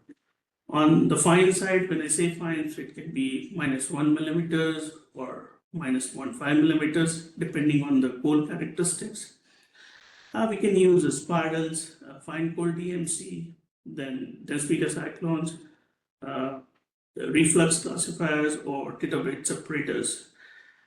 As for thermal coal fines, washing fines is less of a requirement, so maybe people can stick to spirals or TBAs for that.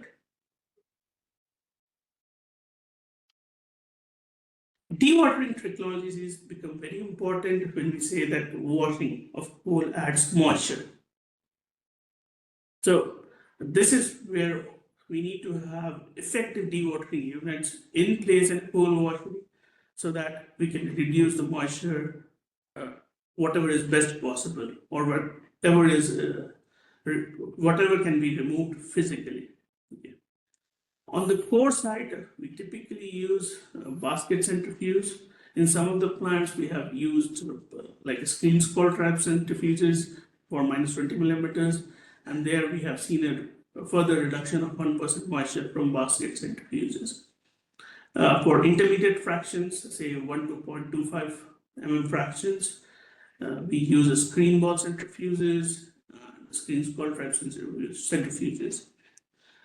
For the ultrafines, which is like minus 0.5, minus 0.25, in India, previously belt press filters were being used, and which give you a product moisture of 35% and use chemicals as well.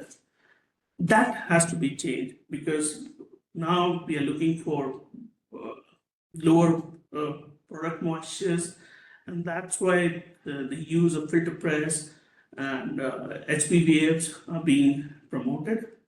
If you go to US, you go to China, there a lot of thermal plants now use HPVFs, filter presses for the dewatering of ultrafines, and that effectively reduces the moisture of the final product and makes the end user happy.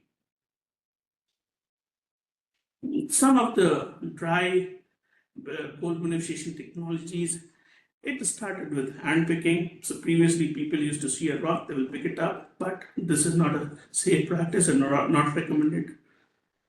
Then rotary breakers are being used, but this is effective when you have a significant difference in the hardness of the shale and the coal. Then rotary breakers can be used and we can remove the rocks at the ROM run-of-mine stage itself. Recently, we have seen a lot of developments in the dry coal sorting technologies and under-percented bed technologies. X-ray sorters are being used for deshading, say for 300 to 50 mm size, where they can give you a reduction of say 3 to 4% ash. Especially in regions like Gujarat, where we have a shortage of water, some of the areas, their X-ray sorters are being used and they are doing good over there. Apart from that, some of the regions in Chhattisgarh and other regions, air jigs, air tables, and also region air jigs, air tables are being used. In other parts of the world, air DMC is also being used. The X-ray sorting and the air tabling technology has improved further in last decade, and now there are plants in other parts of the world, like China, where they're using X-ray tables, X-ray sorters, and air tables for size as low as say 8 millimeters. So this is an upcoming technology, but for Indian conditions with high moisture, this may or may not work. With high moisture and high NGM, this may or may not work. So from technologies supplier perspective, that's all I had. Okay, thank you for providing the opportunity to speak. Thank you, Amit. Thank you very much. It was a very valuable and a very educative but a highly technical presentation, which will be very much beneficial to the people who listen to it. Thank you so much. Now, Thank you. may I request Mr. Kapil Dhagat to please come in. And of course, I'll request him to be a little brief and not repeat all that has been said. But I'm sure with his experience, he will come up with some of his own independent comments, which will be very valuable for us. So, Mr. Kapil, please. Yes, sir.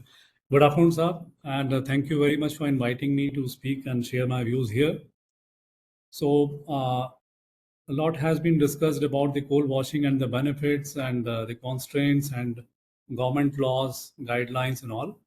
But this is a fact that internationally all the thermal coal and the coking coal is washed, whether this is a Peabody, BHP Billiton, Anglo-American, Glencore, all these companies are washing coal. I'm not talking about the brown coal or the lignite, which is not being washed in Germany, but almost all the companies internationally, globally, they are washing the coal, and then only they are supplying and shipping the coal.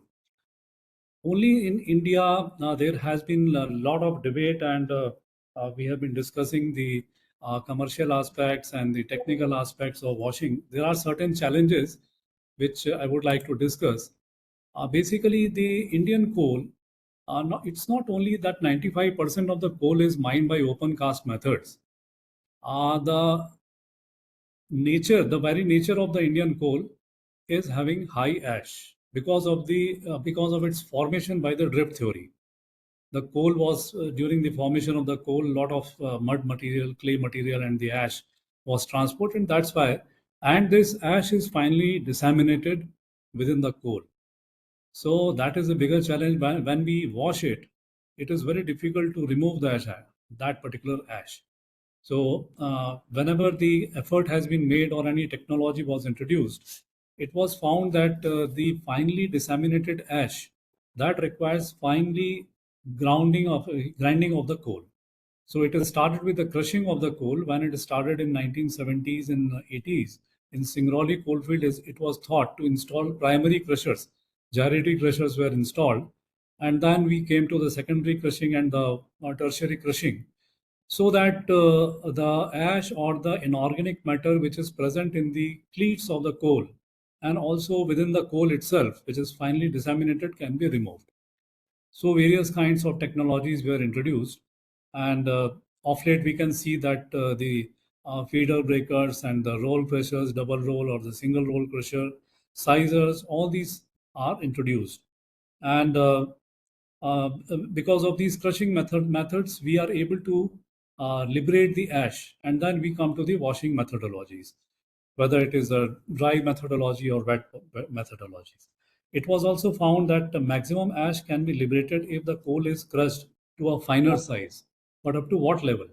If we crush the coal to a very fine size, then the issue becomes very difficult. Handling of the coal becomes very difficult.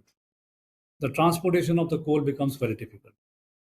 So in certain cases where the coking coal is there, then there are technologies that after grinding the coal to a very fine level, minus 1 mm, then there are technologies we can increase the yield of the coal by introducing methodologies like reflux classifiers, spirals, treated bed separators, which has been installed in BCCL and CCL area, and the Tatas also they have installed, and they are finding it very useful.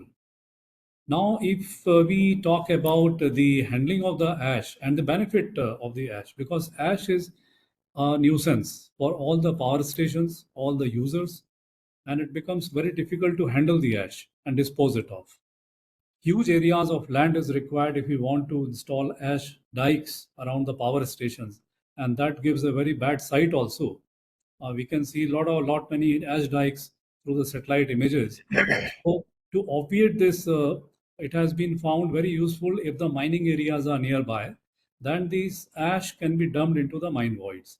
And Jindal Power Limited, we have made pioneer efforts in dumping this fly ash, mixing with the overburden inside the mine voids, and almost say 60 to 70%. And we are trying to achieve the 100% target to dispose of the ash into the mine voids. And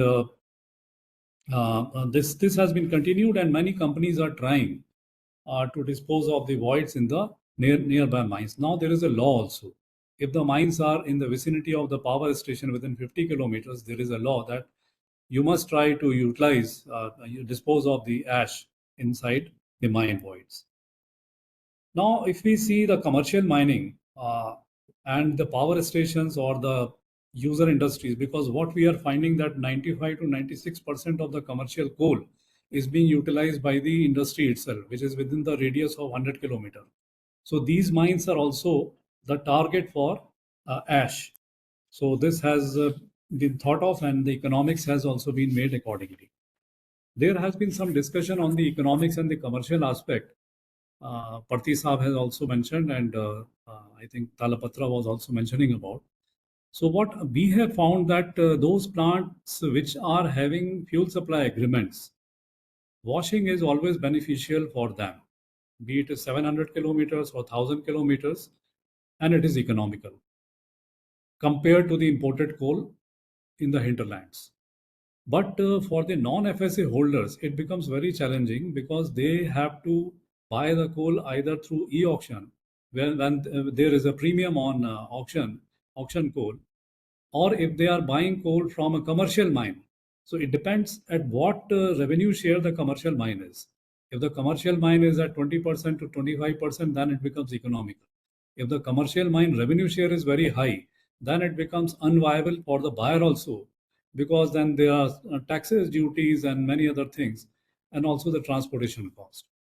So this is the calculation what we have seen for commercial. There is a comparison, good comparison between the commercial coal mine, auction mine, and the fuel supply agreement mines. So with auction premium going high as 500 rupees or 1000 rupees, it becomes totally unviable for a distance of 600 to 700 kilometers. Then the imported coal becomes dearer. Because if when we add up all these prices, basic price of coal, revenue share, royalty, DMF, NEMT, GST compensation cess, washing cost also, which is also something around 300, 350 rupees, and the transportation cost. So then it becomes unviable if we compare with the imported coal. That's why if the coal is moving towards the southern India or towards like the states of Andhra Pradesh, Karnataka, Maharashtra, and all these southern states, then there is a good comparison with the imported coal. The imported coal becomes dearer. But if the coal is moving towards the northern India, like Uttar Pradesh, Haryana, Punjab, and all these states, then still after washing, the Indian coal is cheaper, found cheaper, because then the coastal distances are very, very large. So this is what we have done, and we have assessed that if a commercial mine, which are thinking to sell the coal in the vicinity, and if the revenue share percentage is between 20% to 40%, if they are thinking to install the coal washeries nearby and they want to get the advantage of better GCVs of the coal, they can get that benefit. But I don't think such mines will be able to sell the coal in the market if the GCVs are in the range of G10 or higher, G12 or G13, something like that. So this is one analysis which we have done. If we come to the coking coal side, the major challenge for washing of coking coal, which has been found by the private sector, because government was very keen that private sector should come forward and install coking coal washeries, the selling of middling has not been allowed. If they allow the selling of the middling, then it becomes really viable, because middling at the coal washery near CCL or BCCL area, how to carry that middling to for a longer distance to a DRI plant or the captive power plant, which is about 500 to 550 kilometers from BCCL or CCL area, then it becomes, I think the Coal India coal becomes cheaper than those kinds of middlings. And it is not possible to install a middling based power station near to the washery site, then it is quite capital intensive. So this is one challenge, and we have been asking Coal India and Ministry of Coal to relax this guideline that selling of middling should be allowed. They have allowed the selling of rejects, but they have not allowed the selling of middlings. Then there is a challenge that variation of the raw coal quality. If you are sourcing coal from BCCL or CCL mines, the quality of the raw coal is varying, because if you design the coal washery for a particular coal, particular mine, and if you are getting coal from variety of mines, 8 or 10 mines, then it becomes the washability characteristics, there is a variation, and you don't get the efficiency during the washing process. Inconsistency in the supply of the coal by BCCL and CCL, that is also one of the challenging aspects that we have also highlighted with Coal India. And also poor yields. They normally supply the washing grade 3 and washing grade 6 coal, 3, 4, 5, 6 coal. The yield is very poor. If you want to wash it to 12% or 13% ash, then the yield is also in the same range, 12% or 13%. And there is a huge generation of middling and the rejects. What we will do of such kind of huge quantity of middling and reject at the washery side. So these are the challenges with the coking coal. Now, if we talk about the recent technologies, like Amit was discussing about the dry deshelling and dry washing of coal, many efforts were made using the dry washing technologies. to beneficiate the coal. We have also tried the FGX method in South Africa and Australia, but the results were not encouraging. In this connection, some fantastic work has been done by area dry coal beneficiation. And we are fortunate to have Mr. Akshay Gaikwad from IASF beneficiation. So we may like to invite him to share more thoughts on the dry deshelling or dry washing technologies. So thank you very much. Thank you, Mr. Kapil.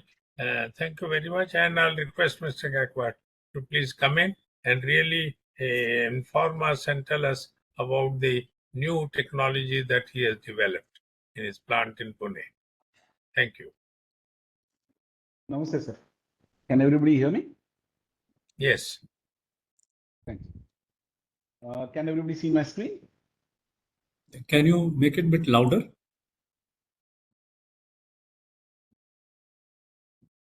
Can you hear me now? Yes. Yeah, better.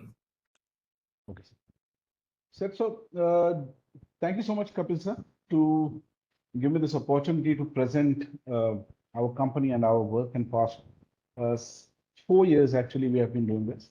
We have been building dry coal beneficiation plants in South Africa. But as everybody has mentioned, that developing a dry coal beneficiation plant with coal found in other regions of the globe is easier. Indian coal, specifically the drift theory coal, which has been found in India, it's more difficult. So I'm not going to repeat everything, the challenges with the Indian industry, everybody knows that. The technologies that are already there, everybody knows that. And what has been done to overcome these challenges. I don't want to get into all that, but rather I'll start with just introducing my technology, talk about it, and then explain why it will work for us as in our country. To go ahead,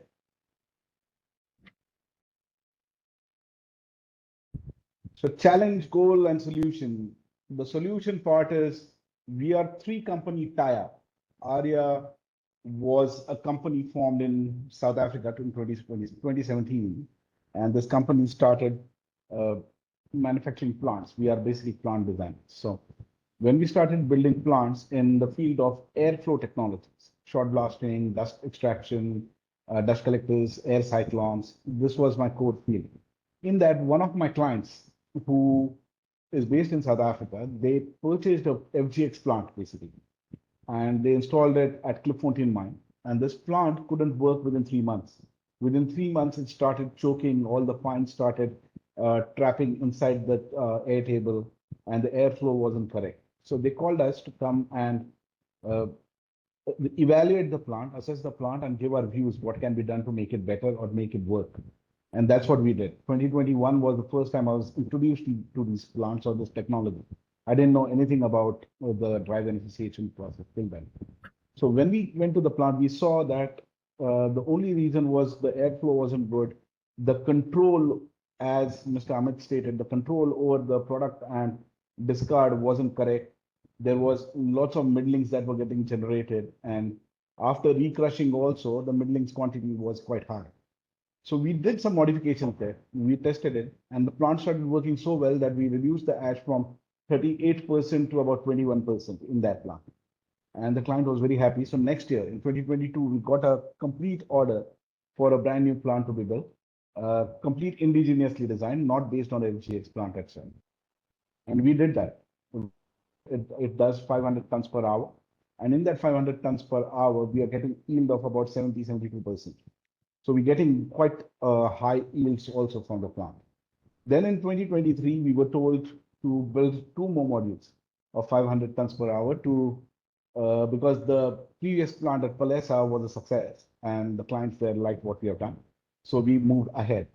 Now, everybody in India, since I've come here, since 2023 end in December, every coal mine, every engineer, every plant engineer has told me, Indian coal is different. If you can prove yourself on South African coal, it doesn't mean that I'll succeed here in India. But in past 1 year, we have researched, we have got samples from BCCL, from Tata in West Pokoro. I've got samples from MCL. I've got samples from ECL. So all these places, we collected samples. We did our testing. We did testing and what we did and what we found out. This is what we found out. If there is a coal on your left side, which is Australian or a low ash coal, you'll find that the ash particle or the ash content is on one side or in a pocket together, bound closely. So those are non-drift theory coals, or majorly that is found in the world. But in the Indian coal, drift theory coal, what does it mean to have 36% ash or 40% ash? All it means is the ash particles are smaller and they're distributed even. So that is the only challenge that we have to overcome, and that dry plants will work. This is what we realized very early when we saw all the samples from various mines in India. So this was then our tables, A tables, what we developed, it has a complete SCADA system. There is 3 actual parameter settings. One is the angle of tilt, one is the frequency of vibrancy, and the third is the airflow that is blown from the bottom. So with this considering, when we introduce SCADA system to adjust the tilt and adjust the airflow and adjust the vibrations frequency of the table at automatically based on the data that comes of variation of coal, our coal plant started working very fast. Now, to overcome the challenge of the ash, which is inherent in the Indian coal, what we decided is we have to first introduce a drying plant. The drying plant, what we have introduced is a rotary dryer. This rotary dryer has a negative pressure of air at 6 meters per second. So when a negative pressure of air is introduced, it works much better than positive. It actually works more than 60% efficient than the positive pressure air. So the drying plant was introduced. After that, we screen the sizes into 3 different sizes, and we have a crushing plant. But now our ARIA tables, we have designed in such a way that they work as primary separators and secondary separators in such a way that the primary separator, we introduce only 12 mm to 6 mm size particles to it. So with that, what happens that most of the ash is already liberated. Most of the ash particles and the actual coal particles are liberated, and they further from the middlings and the reject of the first table, we transfer it to the secondary separation. At secondary separation, we crush it to 6 mm to 3 mm size. Here also more of the inherent ash gets liberated. And from here also we take the product out. So from 2 stages, we take the product out. The third stage that we are using is a very innovative technology. It's called Vortex. It was first developed in Australia. What is Vortex? Vortex is a milling machine. It uses acoustic milling process. It has a very high air velocity within it, and only one impeller generates that. So there's not many moving mechanical parts, only one moving mechanical part. This takes the air velocity or the particle velocity to 950 kilometers per hour, and it mills the material within fraction of seconds to under 50 microns. So this on the rejects, the last stage of rejects, we are implementing it, or we are sending that material to the vortex. What happens then is all the particles go below 50 microns, whereas we have seen the ash particles stay in the range of 80 to 90 microns. They don't reduce below 50 microns.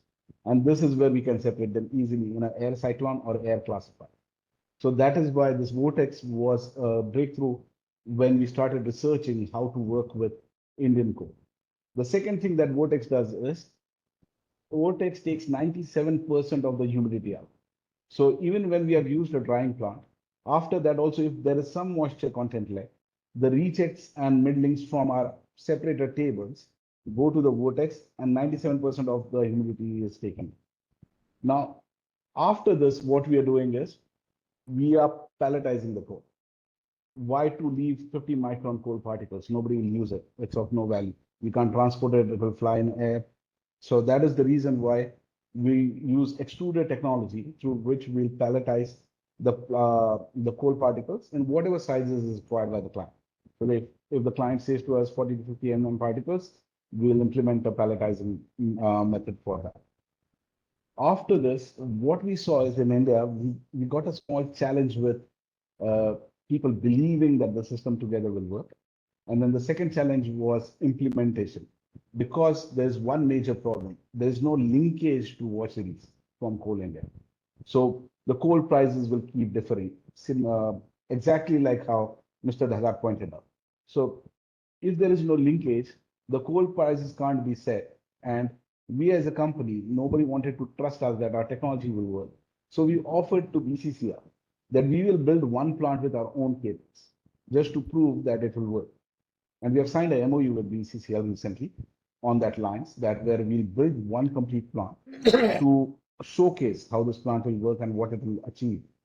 After that, if we didn't have a linkage to coal, then the problem happens that we can't guarantee our investors what returns they'll get in 10 years, 15 years, 20 years down the line, because the raw material price is not fixed.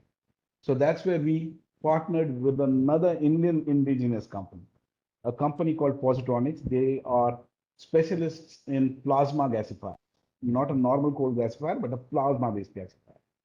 This is the plasma gasifier technology from Positronics. What it does is, today, the major problem of gasification process is the gasifying reactors are operating on positive pressure. And at positive pressure, what happens, handling the reactor, the temperatures as high as 1800 degrees becomes very difficult. But Positronics have already proved, they have put their one gasification plant at IIT Roorkee. They have also implemented it at DRDO. This plant works on negative pressure. So it doesn't have any risks associated with generation of syngas very fast. That's where we can introduce, without pelletizing, our 50 microns and below coal particles to this gasifier and get the coal syngas generated very fast. So this is the whole technology that we have clubbed together. To just give you some numbers, this is our process flow in a detailed manner, but this exactly showcases what we have spoken to now. This is the data of a raw coal sample from Chitra mine. This we received from CMPDI. And this shows that 70.4% with 23% ash is the clean coal recovery that can be done by wet washing process. There can't be anything better. So from that data, what we realized is there is like 10% of fixed carbon which was lost from the raw coal way in this process. So this wastage of pure carbon in rejects or middlings is what we didn't want to do. That's the reason why we have designed this method. That the first stage where we do crushing and screening, what we do is we separate the NGMs in such a way that when we go to 12 mm to 6 mm size, this is the data which was recovered from tests done locally.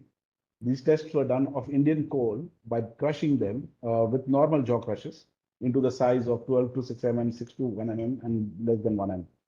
So this was the data. The material which was 1.4 density lower, it was 18.7% for 12 to 6 mm particles. For 6 to 1 mm particles, it was 16.4%, and so on. So what we saw is in the middlings and in the rejects, which is the data of more than 2.2 grams per centimeter cube, we were losing a lot of good coal. There was good carbon in there which can be used. So we did a secondary beneficiation in a secondary crushing process. So in the secondary process, we broke the size of the particles of 12 to 6 mm further to 6 to 1 mm. The step 3 shows the recrushing of rejects. In that, we liberated some more good coal. About 38.4% coal, clean coal came out with only 6% ash after the secondary crushing to 6 to 3 mm particles. In here also, if we see, the weight of rejects was high, 22.4% with 90% ash value. So we have tracked most of the clean coal to the lower density side. Now this third stage, I didn't want to lose that 10% of carbon also. So the tertiary process we implemented was Vortex. Vortex made the particles into less than 50 microns.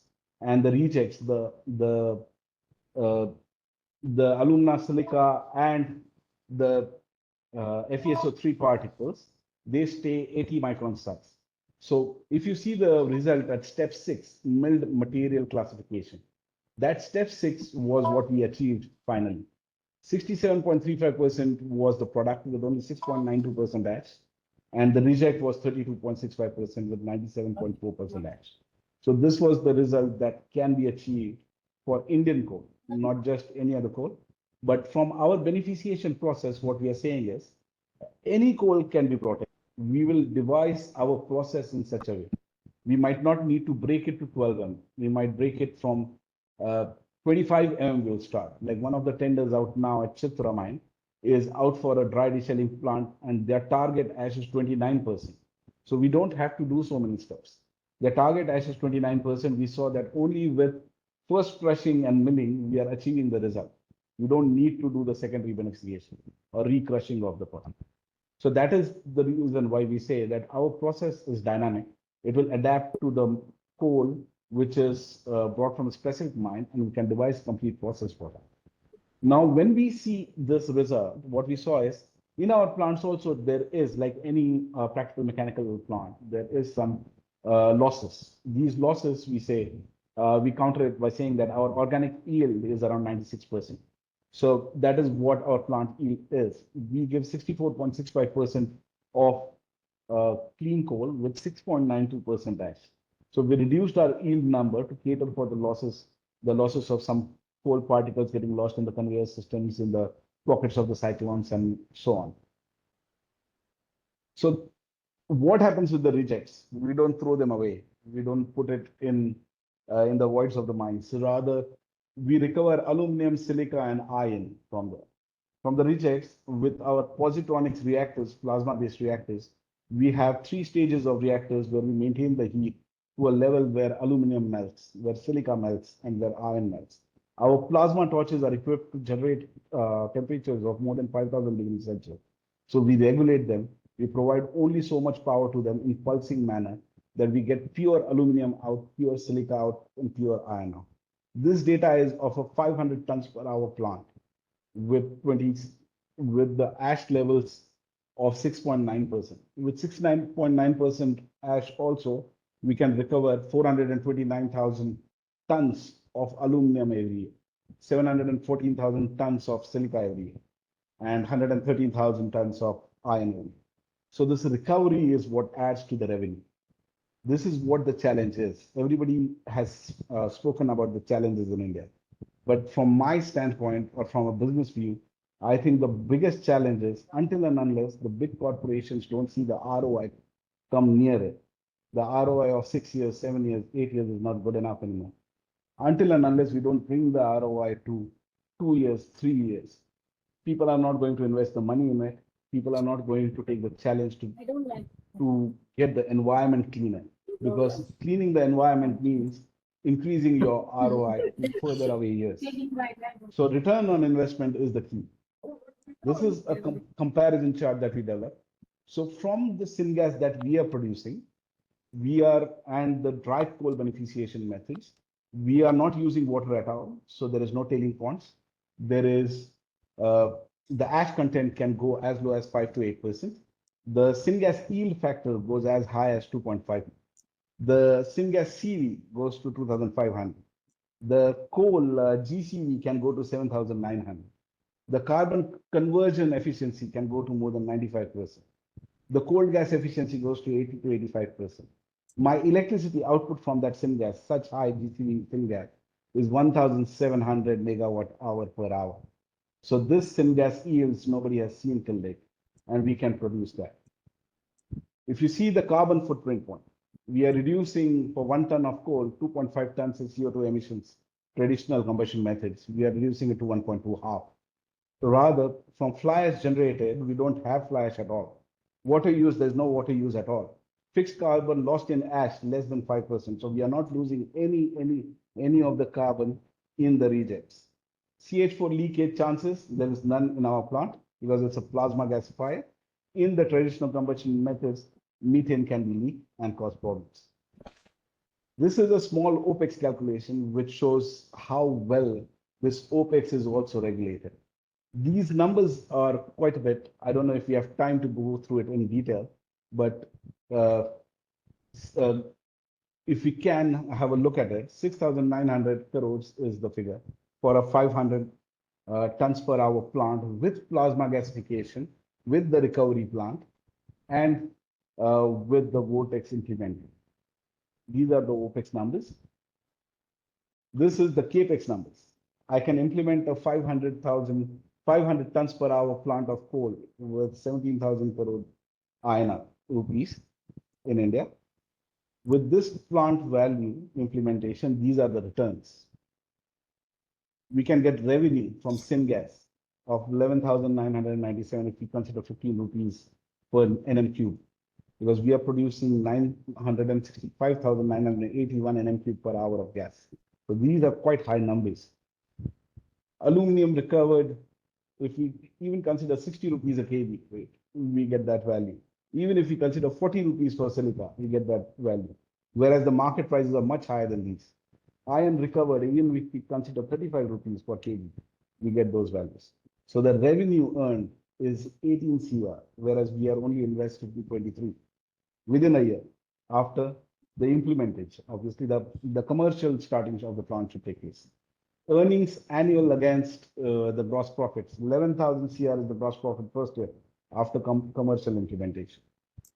So these figures show that every investor will be interested in this.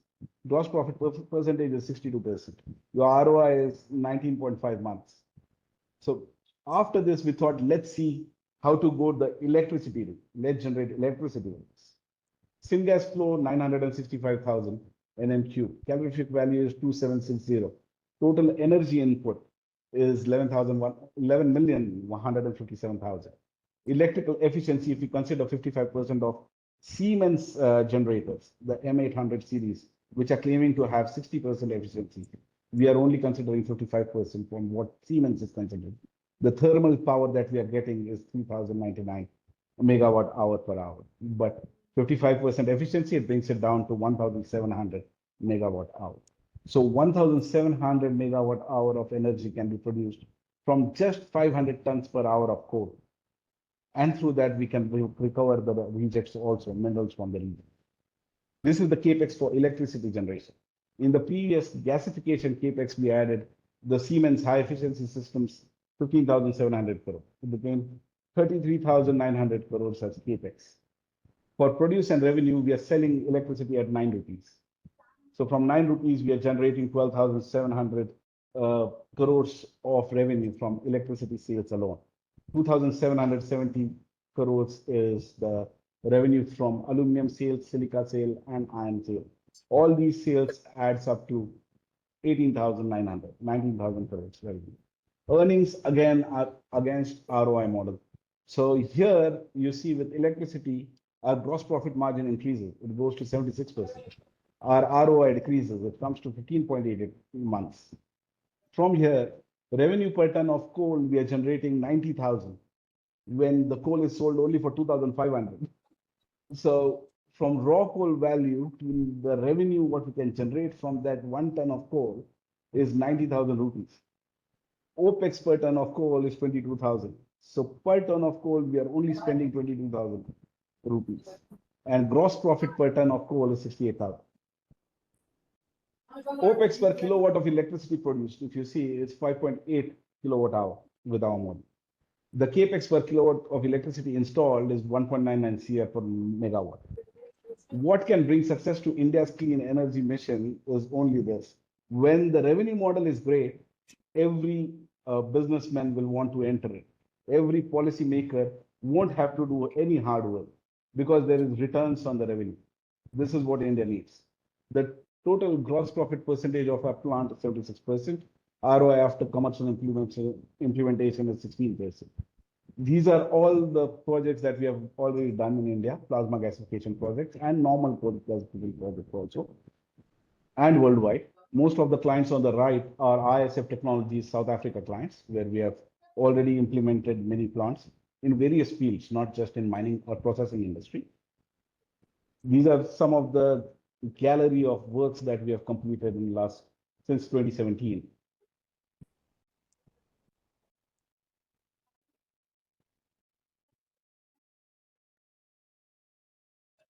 Sorry, I forgot to mention one point. I want to go back. As Mr. Amit has said, dry coal beneficiation plants, it's difficult to contain dust. It's not true. If you see, every module of ours has a dust collector. Every module of ours has dust collector because we don't want to waste that dust also. We want to send that dust to the vortex and recover carbon from there and the valuable minerals. So every module you'll see there is a dust collector, there is no dust emissions also. We make sure that the dust emissions are as minimum as only 1% of the coal being processed. So this whole plant setup, the whole process flow, it's very innovative. Nobody has tried in the world yet. So what we thought is let's do a scaled model. We approached IIT Kanpur. We spoke with them, we discussed, and we are in process of signing an MOU to develop a scaled model, just for maybe 50 kgs an hour or something, just to show and prove that that much amount of syngas can be produced. And these calculations are real. If you see my Excel, it gives real numbers. It gives exactly how much product per ton came in, how much was the ash, how much was the rejects, how much coal was used for gasification, how much coal was used for steam formation. Washed coal that can be sold, in this case, there's zero. If you see my sheet, every calculation has been taken care of. Energy required to convert water into superheated steam has been taken care of. Energy required to heat coal 1000 degrees has been considered. Energy required to fulfill the enthalpy loss for the reaction of C plus H2 has been considered.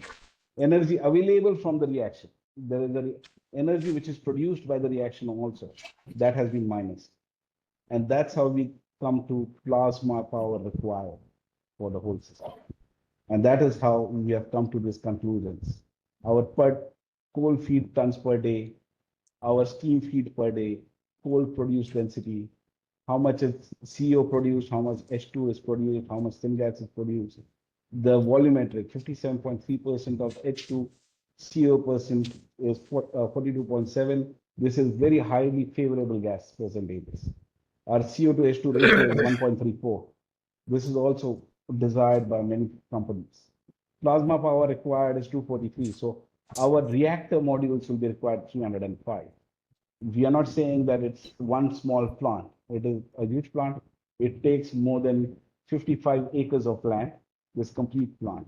But the returns against the capex tells us the story. We don't have to talk much further about it. Oh, yes. So, Akshay, just two questions, if you can answer. I'll do that, sir. Yes. So one is basically you have mentioned about the capex and the opex, but what is the resultant cost of syngas in rupees per nm cube? Have you worked out that? Sorry, sir, I haven't worked out that yet.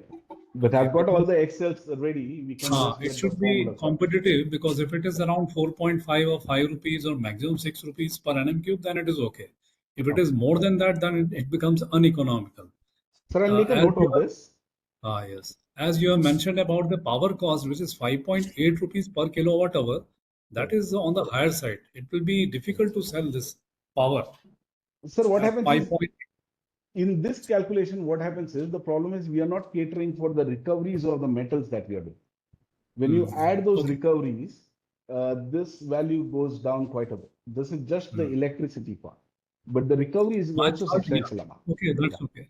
My third question is on the strength of the pellets. When you are making the pellets of the coal, whether they will be able to sustain the impacts of handling process Correct. during Sir, the we- conveyor transportation or transfer points. Because what we have seen in Indonesia and China, that these pellets break because of the impact of handling.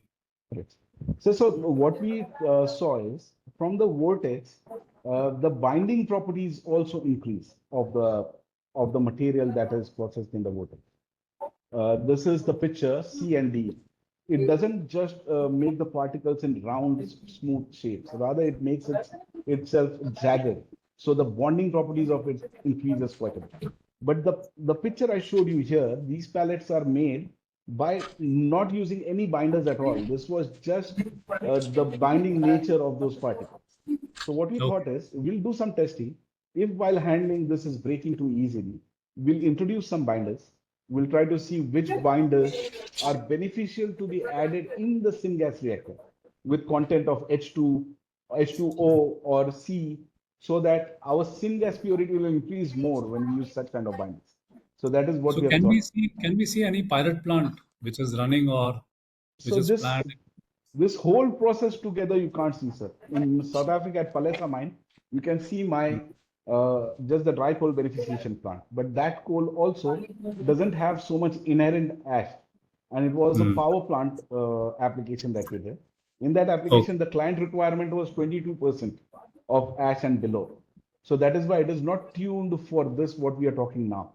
Okay. But this process, from theoretical point of view, at moment, it does give us the courage to invest our own money to at least set up one plant in India, and that is what we have started. Okay, thank you. It was quite interesting. Yeah, thank you. Thank you so very much, sir. Thank you. Thank you, sir. Now, thank you so much, Mr. Gaikwad. It was really interesting. Looks like a dream project. The figures that you have put up are very, very lucrative. I hope that the pilot plant that you are setting will establish all those figures that you have mentioned. May I now request Mr. Harvey Shai to have his closing remarks, please?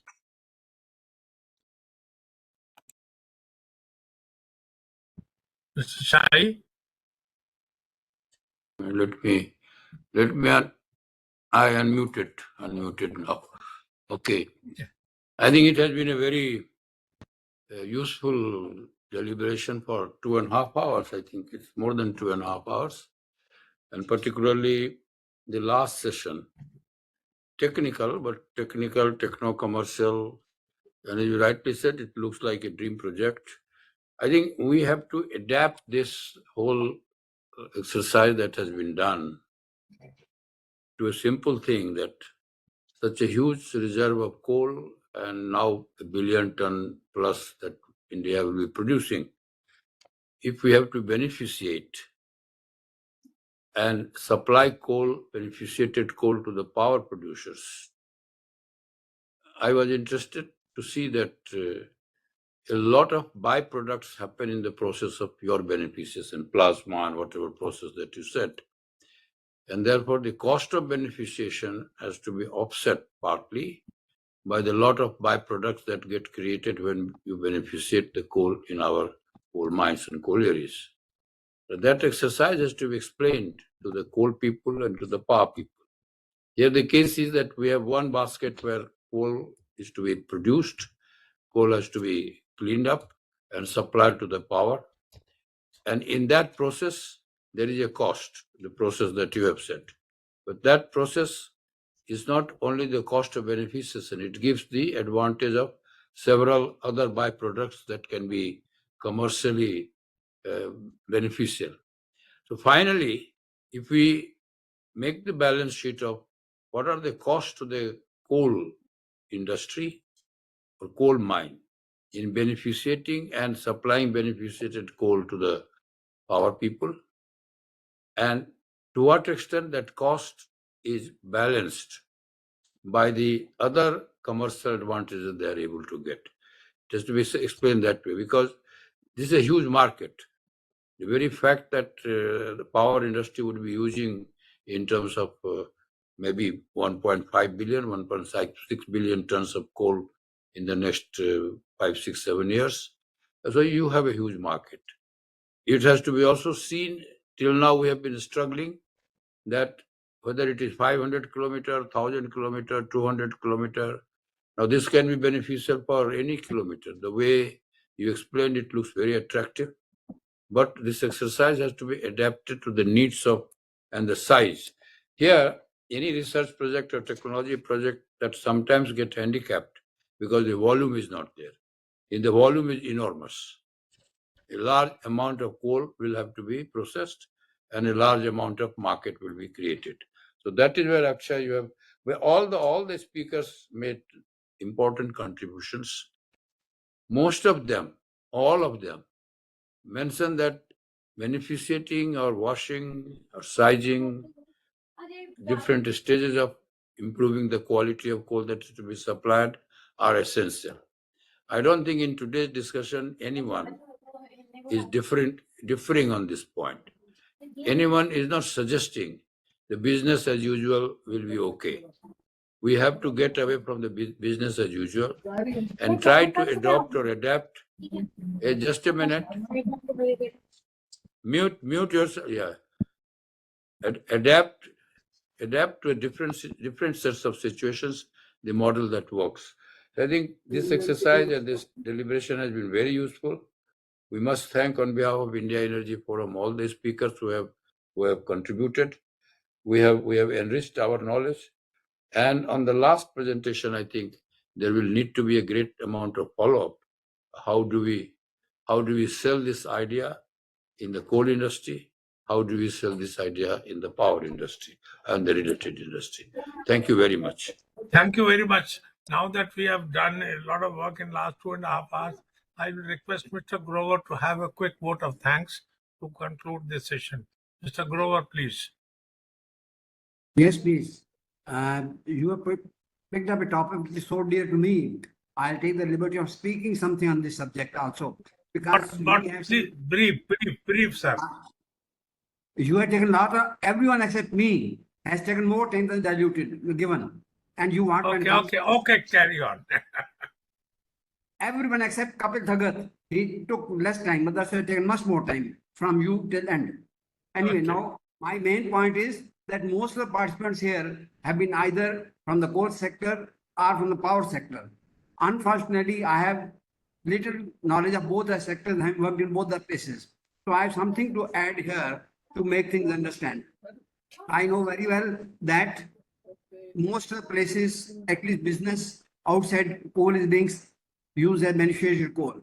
In India, NTPC, when it was formed, they set up a new norm by itself, which is an eye-opener, and no one has probably put his thoughts on that, that we have been using coal of 4,500 kilowatt design value in Singrauli to 3,000 kilowatt design value in Farakka.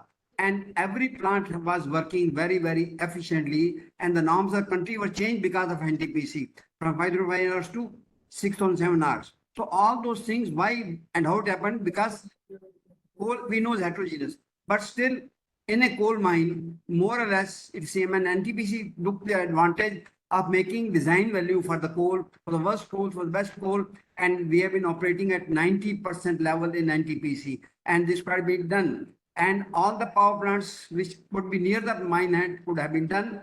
Worst come worst, we could have some same coal field, because most of same coal field, different characteristics. You can mix up BCCL coal with the Raniganj coal, it would be different. So even we didn't apply those things. Anyway, now done can't be undone.